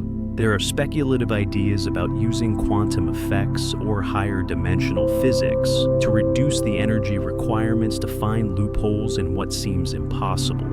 And if wormholes exist naturally, perhaps created in the violent conditions of the early universe or near black holes, then maybe we don't need to build them. Maybe we just need to find them. Imagine for a moment that we did find a natural wormhole, perhaps discovered through its gravitational effects on nearby matter. or through peculiar light patterns that suggest a shortcut through space. If we could stabilize it, understand it, and learn to control where and when its mouths connect, we would have something more valuable than any technology ever created. We would have a gateway to the stars, a bridge across time, a tool that would make the entire universe accessible. But with that power would come terrible dangers. A wormhole connecting different times would be a window through which cause and effect could tangle themselves into paradoxes. Every action taken by time, travelers could ripple backward, affecting the conditions that made their journey possible. The timeline would become a fragile thing, constantly threatened by its own future. And we might discover that the universe's apparent chronology protection isn't a limitation, but a mercy, preventing us from unraveling the fabric of causality itself. Have you ever wondered why time seems to have a direction? Why do we remember the past, but not the future? Why does a broken cup never spontaneously reassemble? These questions seem simple, almost childish, but they point toward one of the deepest mysteries in physics. The arrow of time, and understanding it reveals why wormholes and closed time-like curves might be rare or impossible. Not because of engineering limitations, but because of something more fundamental about the universe's structure. Drop a teacup, and it shatters into a dozen pieces. Those pieces never spontaneously leap back together to form a perfect cup. Pour cream into your coffee, and watch the tendrils swirl and dissolve until the mixture is uniform. That cream never unmixes itself, never gathers back into a single drop. Play a video backward and you can instantly tell something is wrong because events are unfolding in impossible directions. Time has an arrow, a directionality built into the fabric of reality itself, and yet nowhere in the fundamental laws of physics, nowhere in Einstein's equations or quantum mechanics or even the standard model of particle physics is there any requirement that time must flow forward. The equations work just as well in reverse. So, why doesn't the universe? This is one of the most profound mysteries in physics, and it connects directly to why you remember the past but not the future, why you can influence tomorrow but not yesterday, why time travel to the past seems fundamentally different from time travel to the future. The arrow of time isn't written in the laws that govern individual particles. It emerges from something deeper, something statistical, something that connects the smallest quantum events to the largest cosmic structures, and to your own conscious experience of temporal flow. Let me take you back to the 19th century, to the birth of a field called thermodynamics, the study of heat energy and the behavior of large collections of particles. Engineers were trying to build better steam engines, trying to understand why heat always flows from hot to cold, and never the reverse, why you can burn coal to boil water, but you can't unburn the coal or unconcentrate the heat back into its original form. These practical questions led to one of the most important principles in all of science, the second law of thermodynamics. The second law states that the total entropy of a closed system always increases over time. Entropy is often described as disorder or randomness, but that's not quite right. Entropy is more precisely a measure of the number of microscopic arrangements that correspond to the same macroscopic state. A shattered cup has high entropy, because there are countless ways the pieces could be arranged and still look shattered. An intact cup has low entropy because there are very few arrangements of atoms that form a perfect cup. Here's what's extraordinary about this law. It's not fundamental in the way gravity or electromagnetism are fundamental. It's statistical. At the level of individual particles, the laws of physics are time reversible. If you watched a single particle's trajectory and played it backward, you couldn't tell which direction was forward in time. But when you have trillions upon trillions of particles, statistical patterns emerge. Systems overwhelmingly evolve from low entropy states to high entropy states simply because there are more ways to be disordered than ordered, more ways to be mixed than unmixed. Austrian physicist Ludwig Boltzmann figured this out in the 1870s, and it cost him dearly. His colleagues couldn't accept that the arrow of time was merely statistical, that there was no absolute law preventing a shattered cup from reassembling just an overwhelming improbability.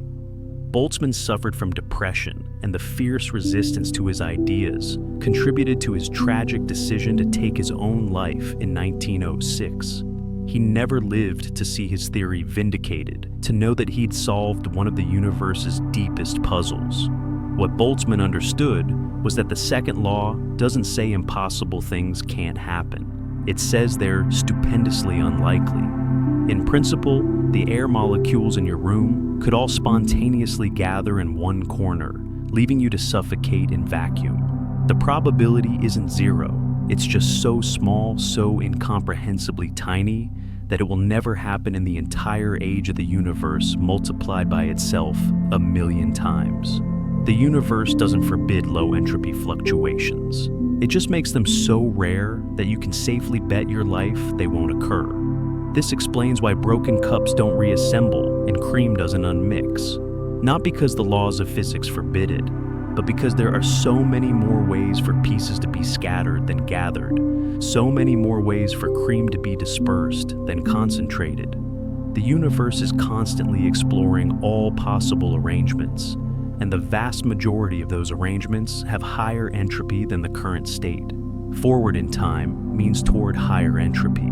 That's what the arrow of time is, the direction in which entropy increases. But here's the puzzle that kept physicists awake at night for decades. If the universe is always evolving toward higher entropy, if systems always become more disordered, then the universe must have started in a state of extremely low entropy.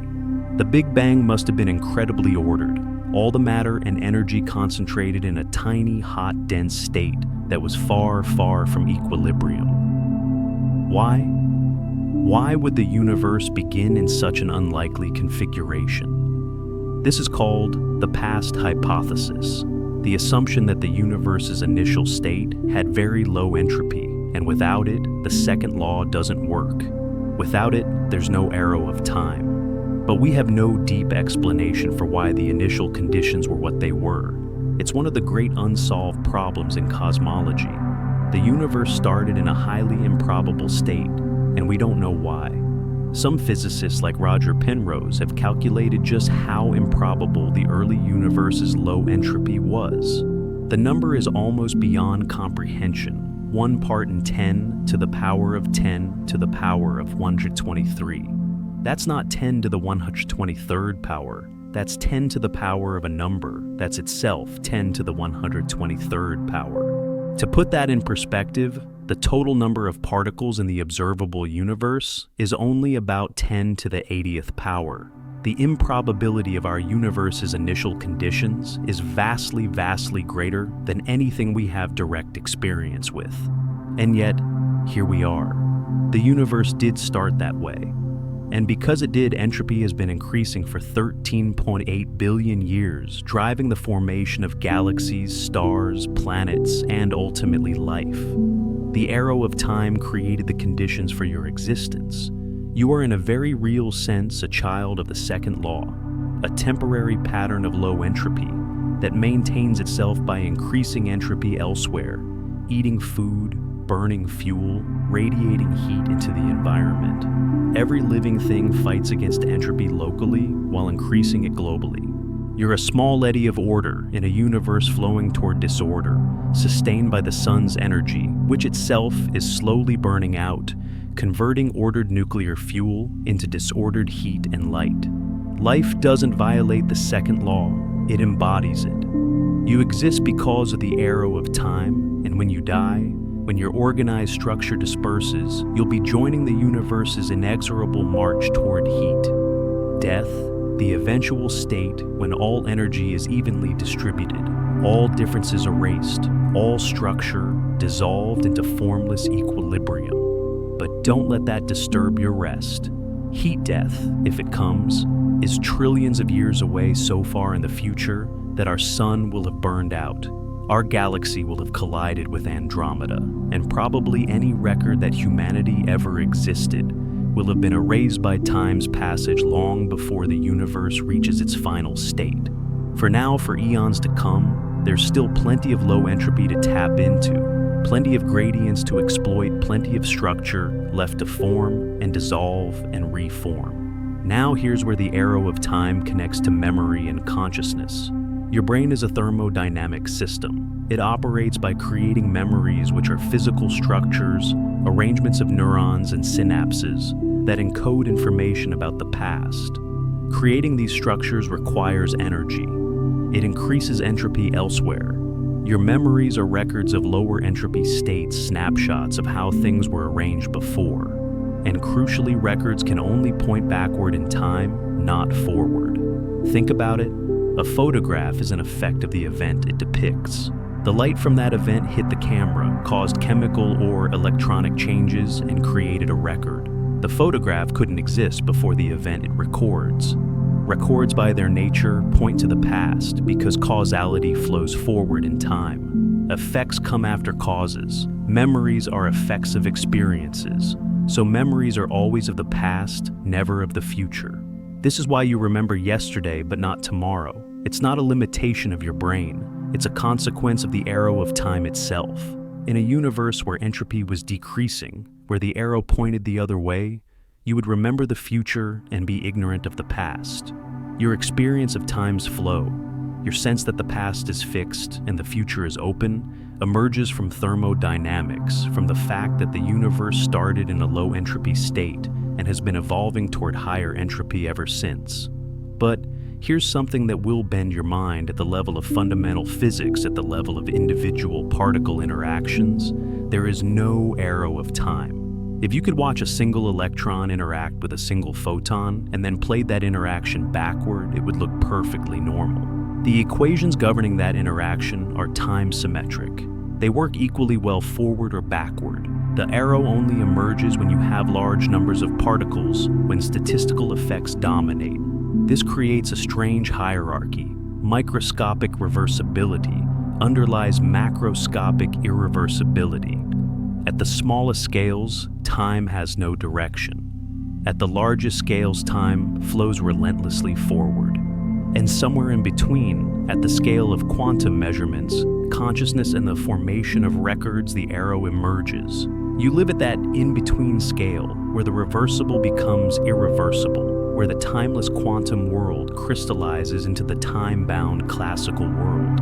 There's another arrow of time that physicists talk about, distinct from the thermodynamic arrow, and that's the psychological arrow, the direction in which conscious beings experience time flowing.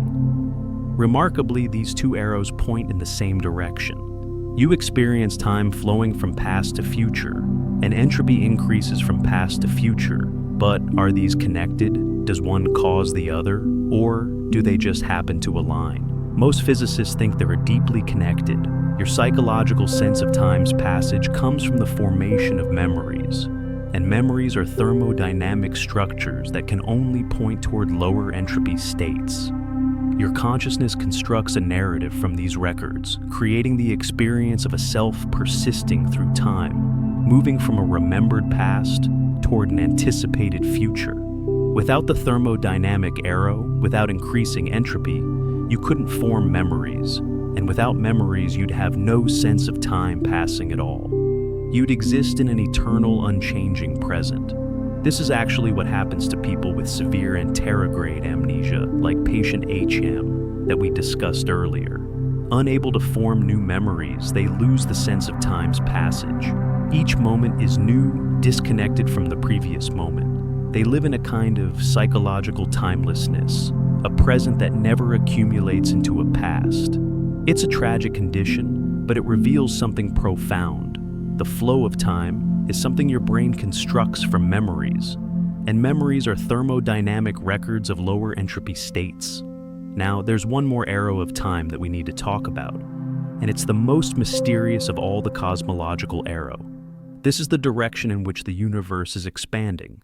After the Big Bang, space itself has been stretching, galaxies flying apart, the universe growing larger and cooler with every passing eon. And remarkably, this expansion also points in the same direction as the thermodynamic and psychological arrows.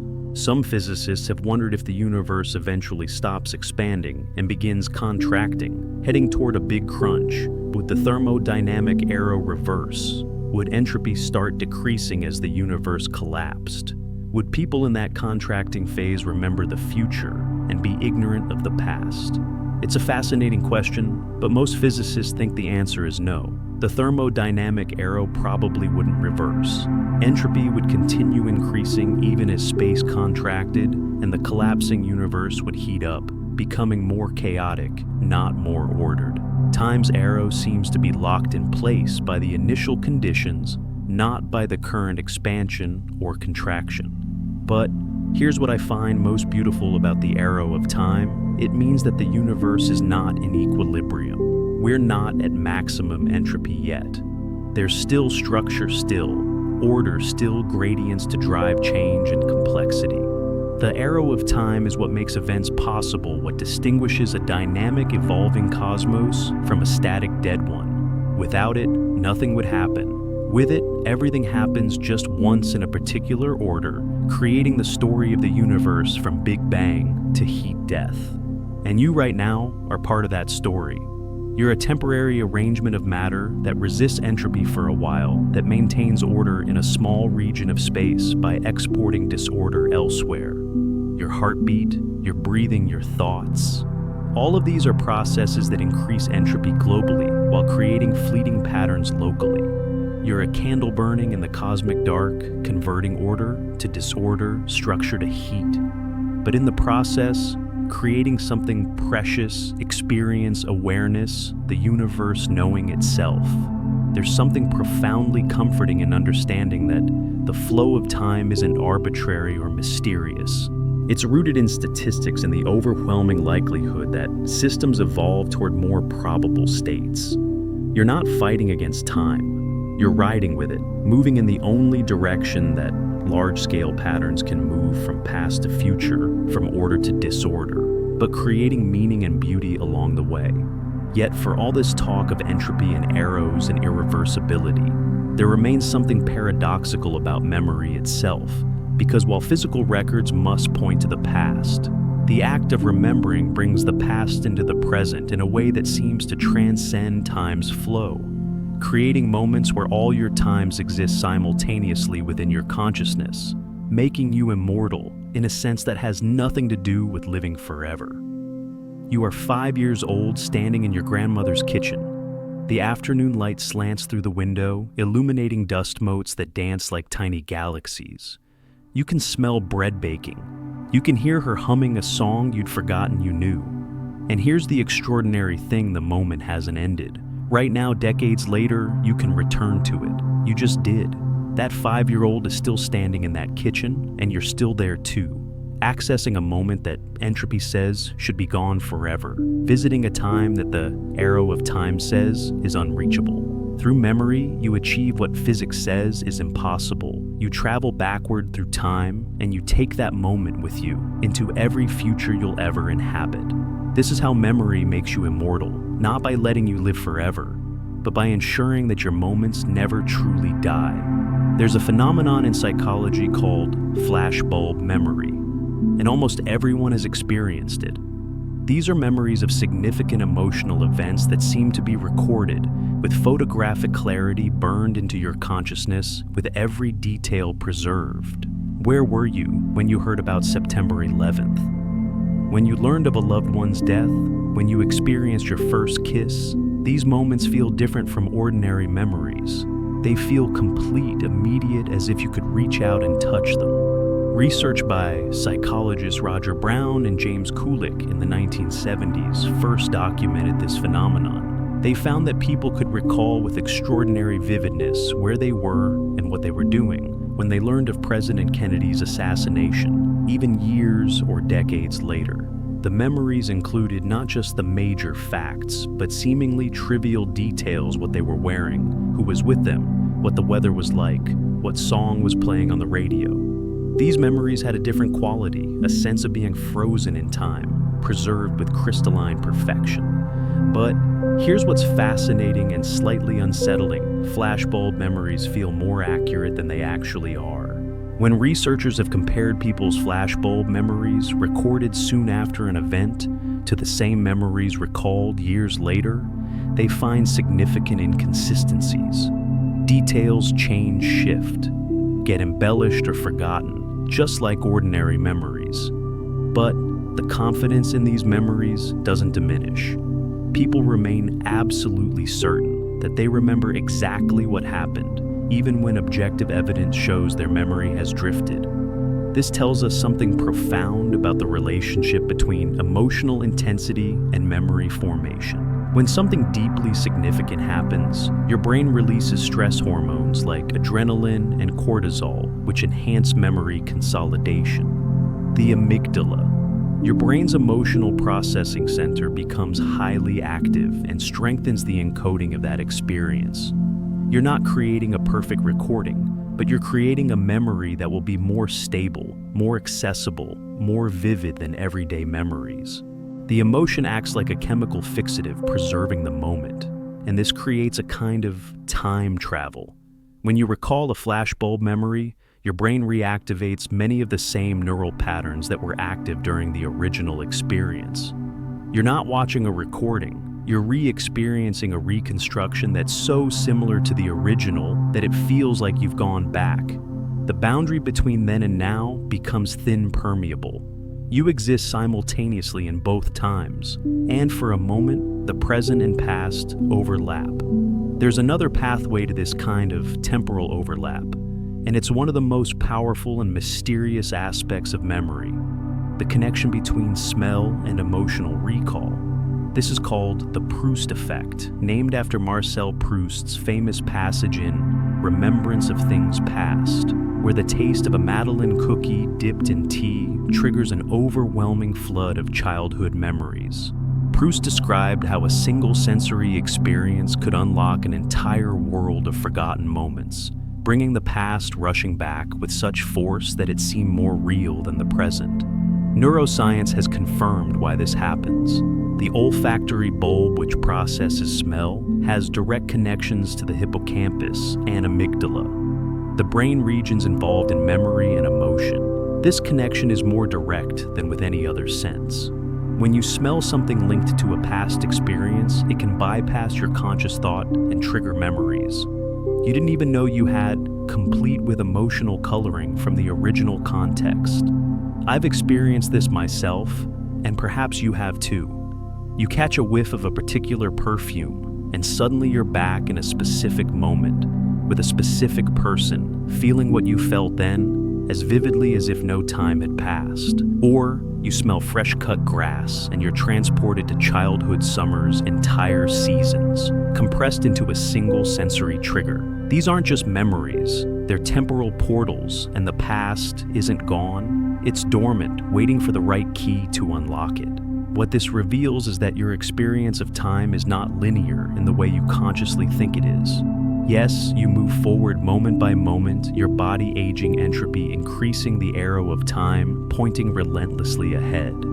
But your consciousness contains multitudes of times simultaneously. Your present moment is thick with memory, anticipation, sensory experience, and emotional associations that span your entire life. You are not a point moving along a line. You're a living archive carrying all your times within you, accessing them continuously, mixing past and present in every thought you think. And this archive isn't just personal. When you share stories, when you tell someone about your experiences, you're transferring memories across the boundary between minds. The listener constructs their own internal simulation of what you describe, and now your moment lives in their brain too. Not as perfectly as in yours, but as a version, an echo, a continuation. Your memories become part of their memories, and through this social transmission, moments can be preserved across generations. This is how culture works, how history survives, how the dead continue to influence the living. The story your grandfather told you about his childhood became part of your mental landscape. When you tell it to your children, it becomes part of theirs. That moment from the 1930s or 1940s or whenever continues to exist, not in its original form, but as a pattern of information copied from brain to brain, evolving slightly with each telling like a living thing, but maintaining continuity across decades or centuries. Ancient humans didn't have writing. Everything they knew, every bit of hard-won wisdom, every story that explained their world, existed only in memory. The elders were living libraries, and when they died, entire universes of knowledge died with them, unless they had been transmitted to the next generation. Oral cultures developed sophisticated mnemonic techniques, rhythms and rhymes and narrative structures that made information easier to remember and harder to corrupt in transmission. When writing was invented around 500 to 200 years ago in Mesopotamia, it represented a revolutionary form of time travel. For the first time, memories could be externalized, frozen in clay or stone or papyrus, preserved in a form that didn't require a living brain to maintain them. A person could die, and their thoughts could persist indefinitely. When you read words written thousands of years ago, you're accessing the mind of someone long dead. They're speaking to you across the centuries. Time travel is real, just not in the direction or manner we expected. And now, in our digital age, we've created external memory systems of staggering scale. Every photo you've taken, every text you've sent, every email, every social media post, these are externalized memories, perfect and permanent in ways biological memory can never be. Future historians will have access to more information about our daily lives than any previous generation, more than about kings and emperors and philosophers from earlier eras. We're living in the most documented period of human history. But there's a paradox here. With perfect external memory, do we remember less internally? Studies suggest that taking photos can actually impair memory of events, because we offload the remembering to the camera. When you know you photographed something, your brain doesn't work as hard to encode it naturally. You're creating an external memory at the expense of an internal one. The photo preserves the moment, but you lose the rich embodied memory that would have formed if you'd been fully present instead of focused on documentation. This raises a question: which is more valuable, the perfect but external record, or the imperfect but lived memory? The photo will outlast you, but it's not really accessible to you in the same way as an internal memory. You can look at it, but you can't re-experience it the way you can with a true memory. There's a trade-off between preservation and experience, between accuracy and embodiment. I think about this a lot when considering what it means to be mortal, to know that someday your consciousness will end, and all your internal memories will be lost. Does it matter that photos and videos and words will remain? They're traces of you, evidence you existed, but they're not you. The subjective experience, the what it was like to be, you dies with your brain. Unless consciousness is somehow preserved in the structure of the universe itself. This is deeply speculative, but some physicists and philosophers have wondered whether the block universe view of time suggests a kind of immortality. If all moments exist eternally in the four-dimensional structure of space-time, then every moment of consciousness, every experience you've ever had, exists permanently as a feature of reality. It's not accessible to you in any future moment, but it's there woven into the fabric of existence as real and permanent as a mountain or a star. This is cold comfort if you're hoping for continuation of subjective experience after death. The you that exists at this moment, reading these words, will end when the biological processes maintaining it cease. But the you that existed at every moment of your life remains in the block universe, eternal and unchanging, experiencing what you experienced then forever. Every joy, every sorrow, every mundane moment, all preserved in the geometry of space-time. And there's another form of immortality that's more tangible: the influence you have on others. Every person you've touched, every conversation you've had, every act of kindness or cruelty, these create ripples that propagate forward through time. You change people and they change others, and the pattern you introduced into the world continues long after you're gone. You're not just creating memories in your own brain. You're shaping the memories, beliefs, and behaviors of everyone you encounter, and through them shaping the future in ways you'll never fully know. the philosopher Robert Nozick wrote about what he called traces, the marks we leave on the world that continue after we're gone. Children are one kind of trace, carrying forward your genetic information and often your values and stories. Creative works are another trace, whether art or writing or music or inventions, things you brought into existence that persist. Even just the way you treated people, the emotional tone you brought to interactions, creates lasting effects in their psychology that they'll carry forward and transmit to others. In this sense, no one truly dies as long as their influence persists. The ancient Egyptian phrase, "to speak the name of the dead is to make them live again," captures this truth. When you remember someone who's gone, when you tell their stories, when you continue traditions they started or uphold values they taught you, they exist through you, not as they were, but as an enduring pattern of information and influence that continues to shape reality. There's a beautiful Jewish tradition of remembering the dead on their yahrzeit, the anniversary of their death, by lighting a candle and speaking about them. The act of remembering, of bringing their memory into the present conversation, is considered a way of honoring their continued existence in the world. They're not here physically, but they're here in memory and influence in the ways they change the people who knew them. And this creates a profound responsibility to be worthy of remembering, to live in ways that create beneficial traces, to touch others gently, and leave the world slightly better than you found it. Because your moments will end, but their effects won't. The ripples propagate forward, indefinitely merging with other ripples, creating patterns too complex to trace, but real nonetheless. What moves me most about memory and its relationship to time is this: through remembering, through storytelling, through creating records and influences, we achieve a form of immortality that doesn't require eternal life. Your moments are eternal in the block universe. Your influence is eternal in the causal chains you set in motion. And your memories shared with others, preserved in external media, continue your presence in the world long after your biological existence ends.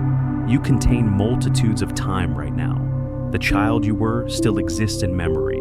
The person you'll be next year exists in potential. And the present you experiencing this moment is a meeting point of all your times, a consciousness that spans your entire existence, holding past and future together in the eternal now of awareness. This is the deepest magic of memory. It collapses time, making all your moments somehow present simultaneously. But if memory lets us hold many times at once, creating a kind of personal immortality through the preservation of our moments, there's still something deeper. We must understand about the nature of presence itself, about why, despite all this talk of time travel and eternal moments and block universes, the only time that truly exists for you is right now. This breath, this heartbeat, this irreplaceable instant that is always slipping away and always beginning again. There's a story about a Zen master who was asked what enlightenment feels like. He paused, smiled, and said, "Before enlightenment, chop, wood carry water. After enlightenment, chop, wood carry water." The student was confused. "Then what's the difference?" The master replied, "Before enlightenment, while chopping wood, I'm thinking about carrying water. While carrying water, I'm thinking about chopping wood. After enlightenment, while chopping wood, I chop wood. While carrying water, I carry water." This ancient wisdom perfectly captures what modern physics and neuroscience have spent centuries discovering, that despite all the complexity of time, despite relativity and entropy and quantum mechanics and memory, there is only ever one moment that truly exists for you, and that moment is always eternally now.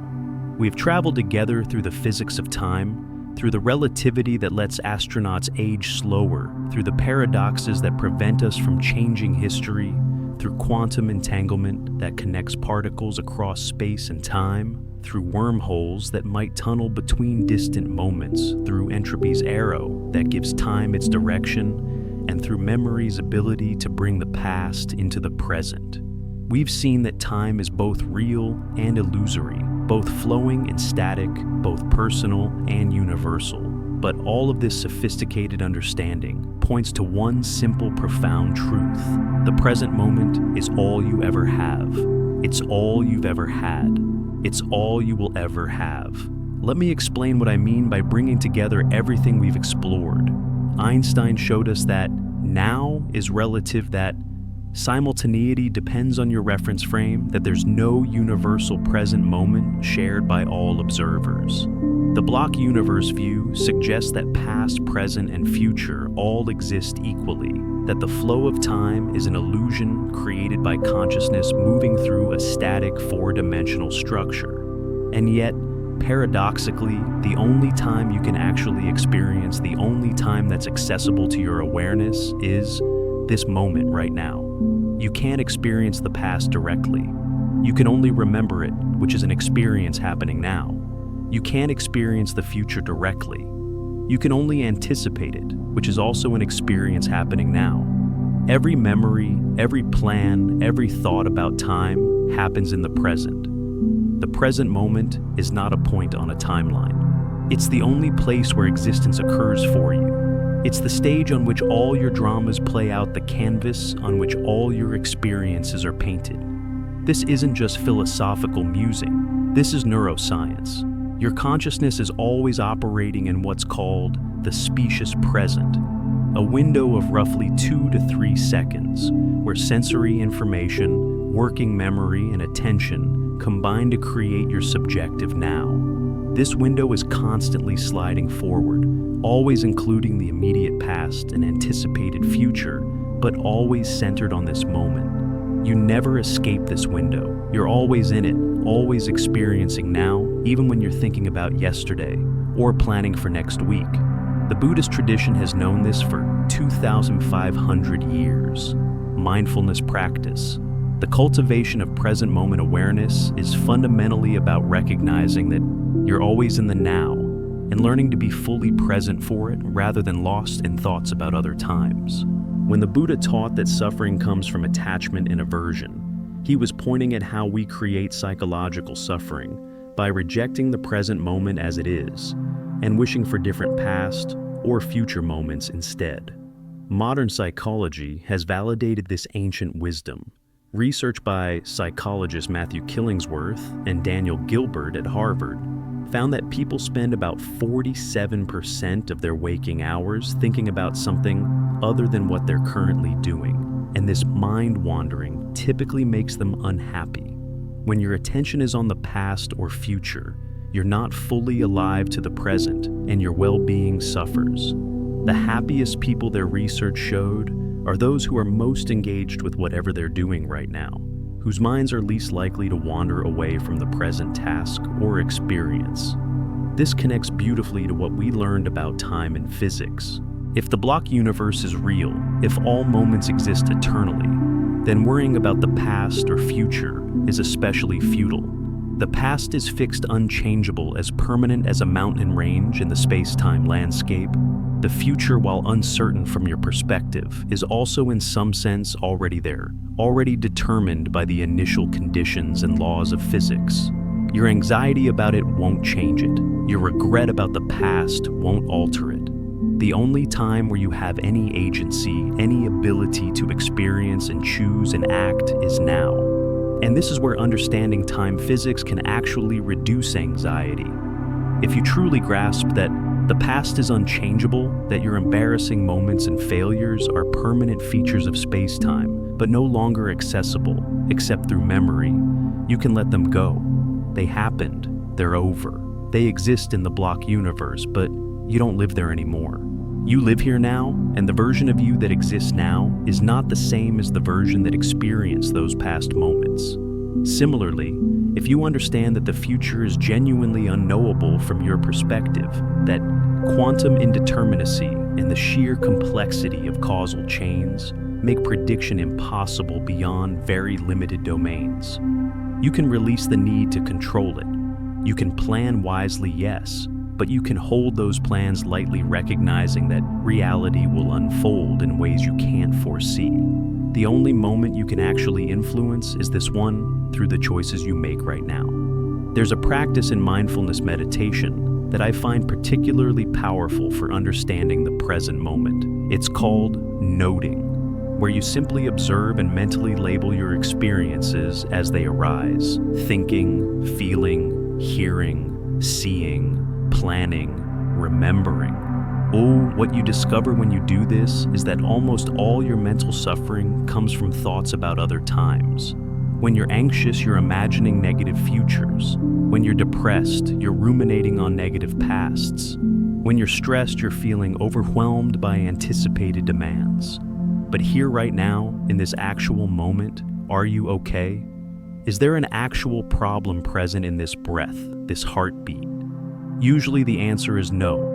The present moment, divorced from your thoughts about past and future, is almost always bearable, often neutral, sometimes quite pleasant. It's your mind's time, travel.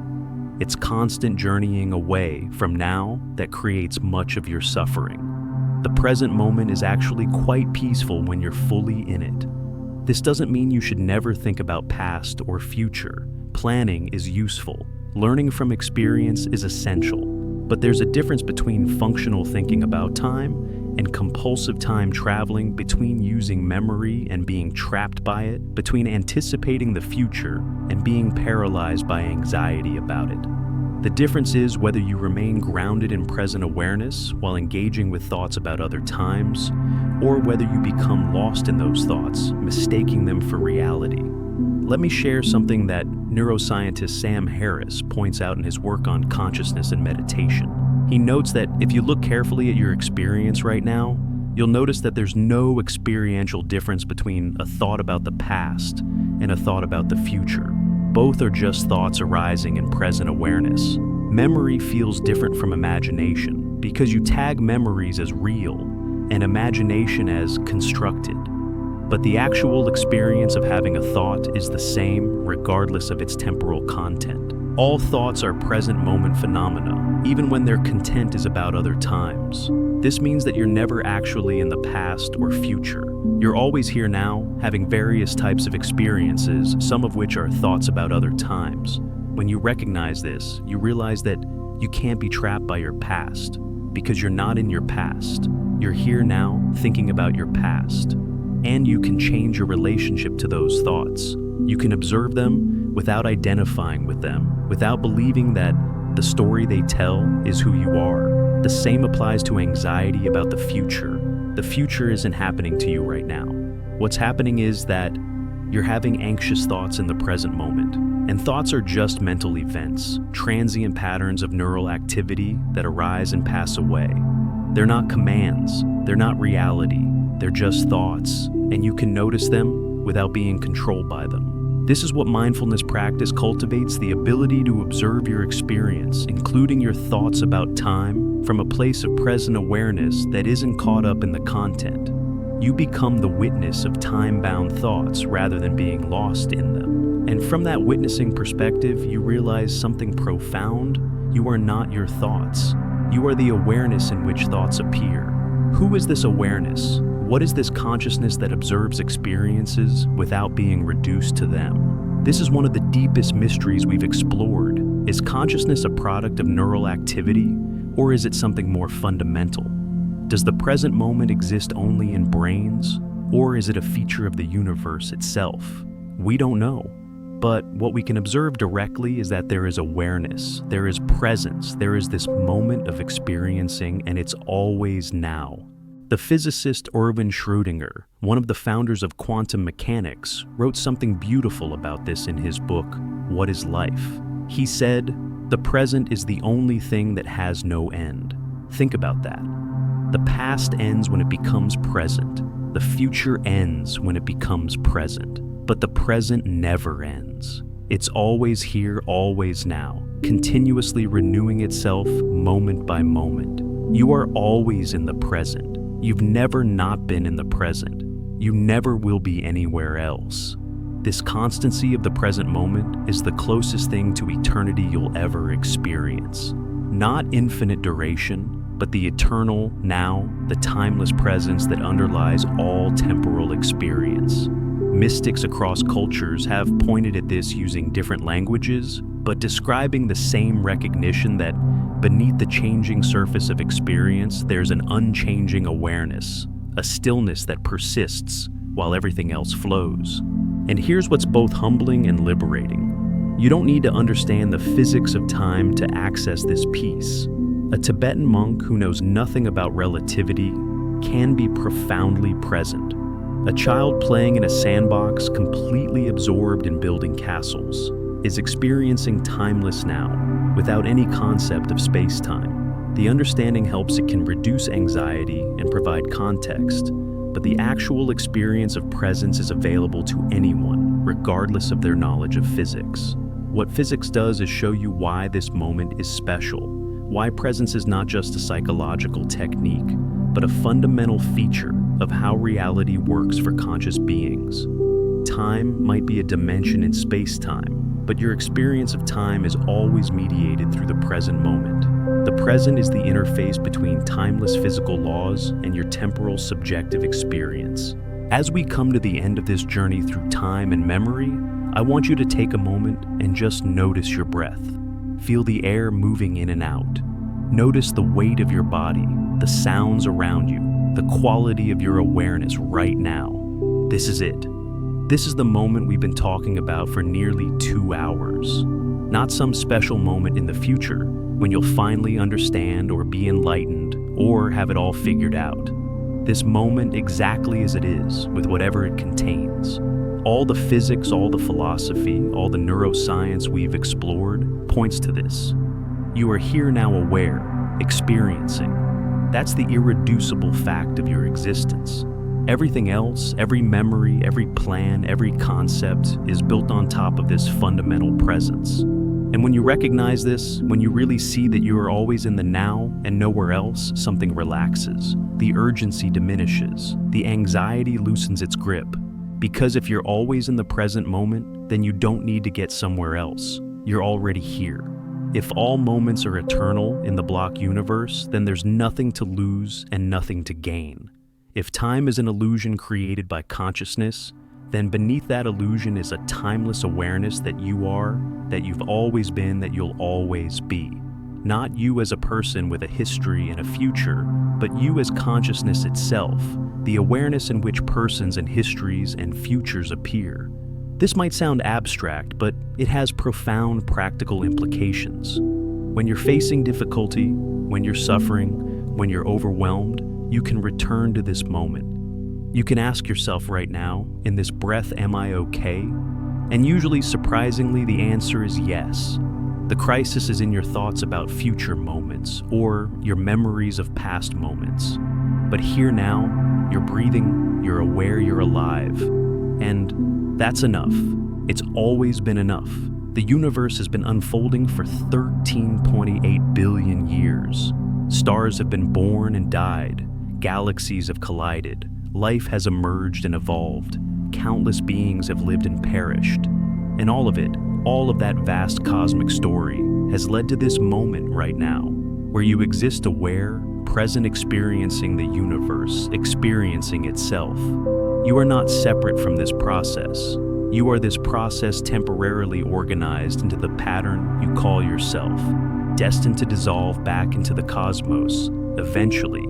But right now, beautifully, impossibly, miraculously here. So, as you drift towards sleep, as your consciousness begins to dissolve into dreams, remember this. Every moment you've ever experienced has been now. Every moment you'll ever experience will be now. You are the eternal present experiencing itself through time, and while your form is temporary, the awareness that you are is fundamental to the structure of reality itself. You are not in the universe. You are the universe locally conscious, temporarily bounded, eternally present. Rest, well, beautiful soul. Thank you for traveling through time with me, for exploring these mysteries with openness and curiosity. The questions we've touched tonight are the deepest questions humans can ask, and the fact that you're willing to sit with uncertainty to explore what it means to exist in time, to consider your own nature, and the nature of reality itself, this is what makes you most human and most cosmic simultaneously.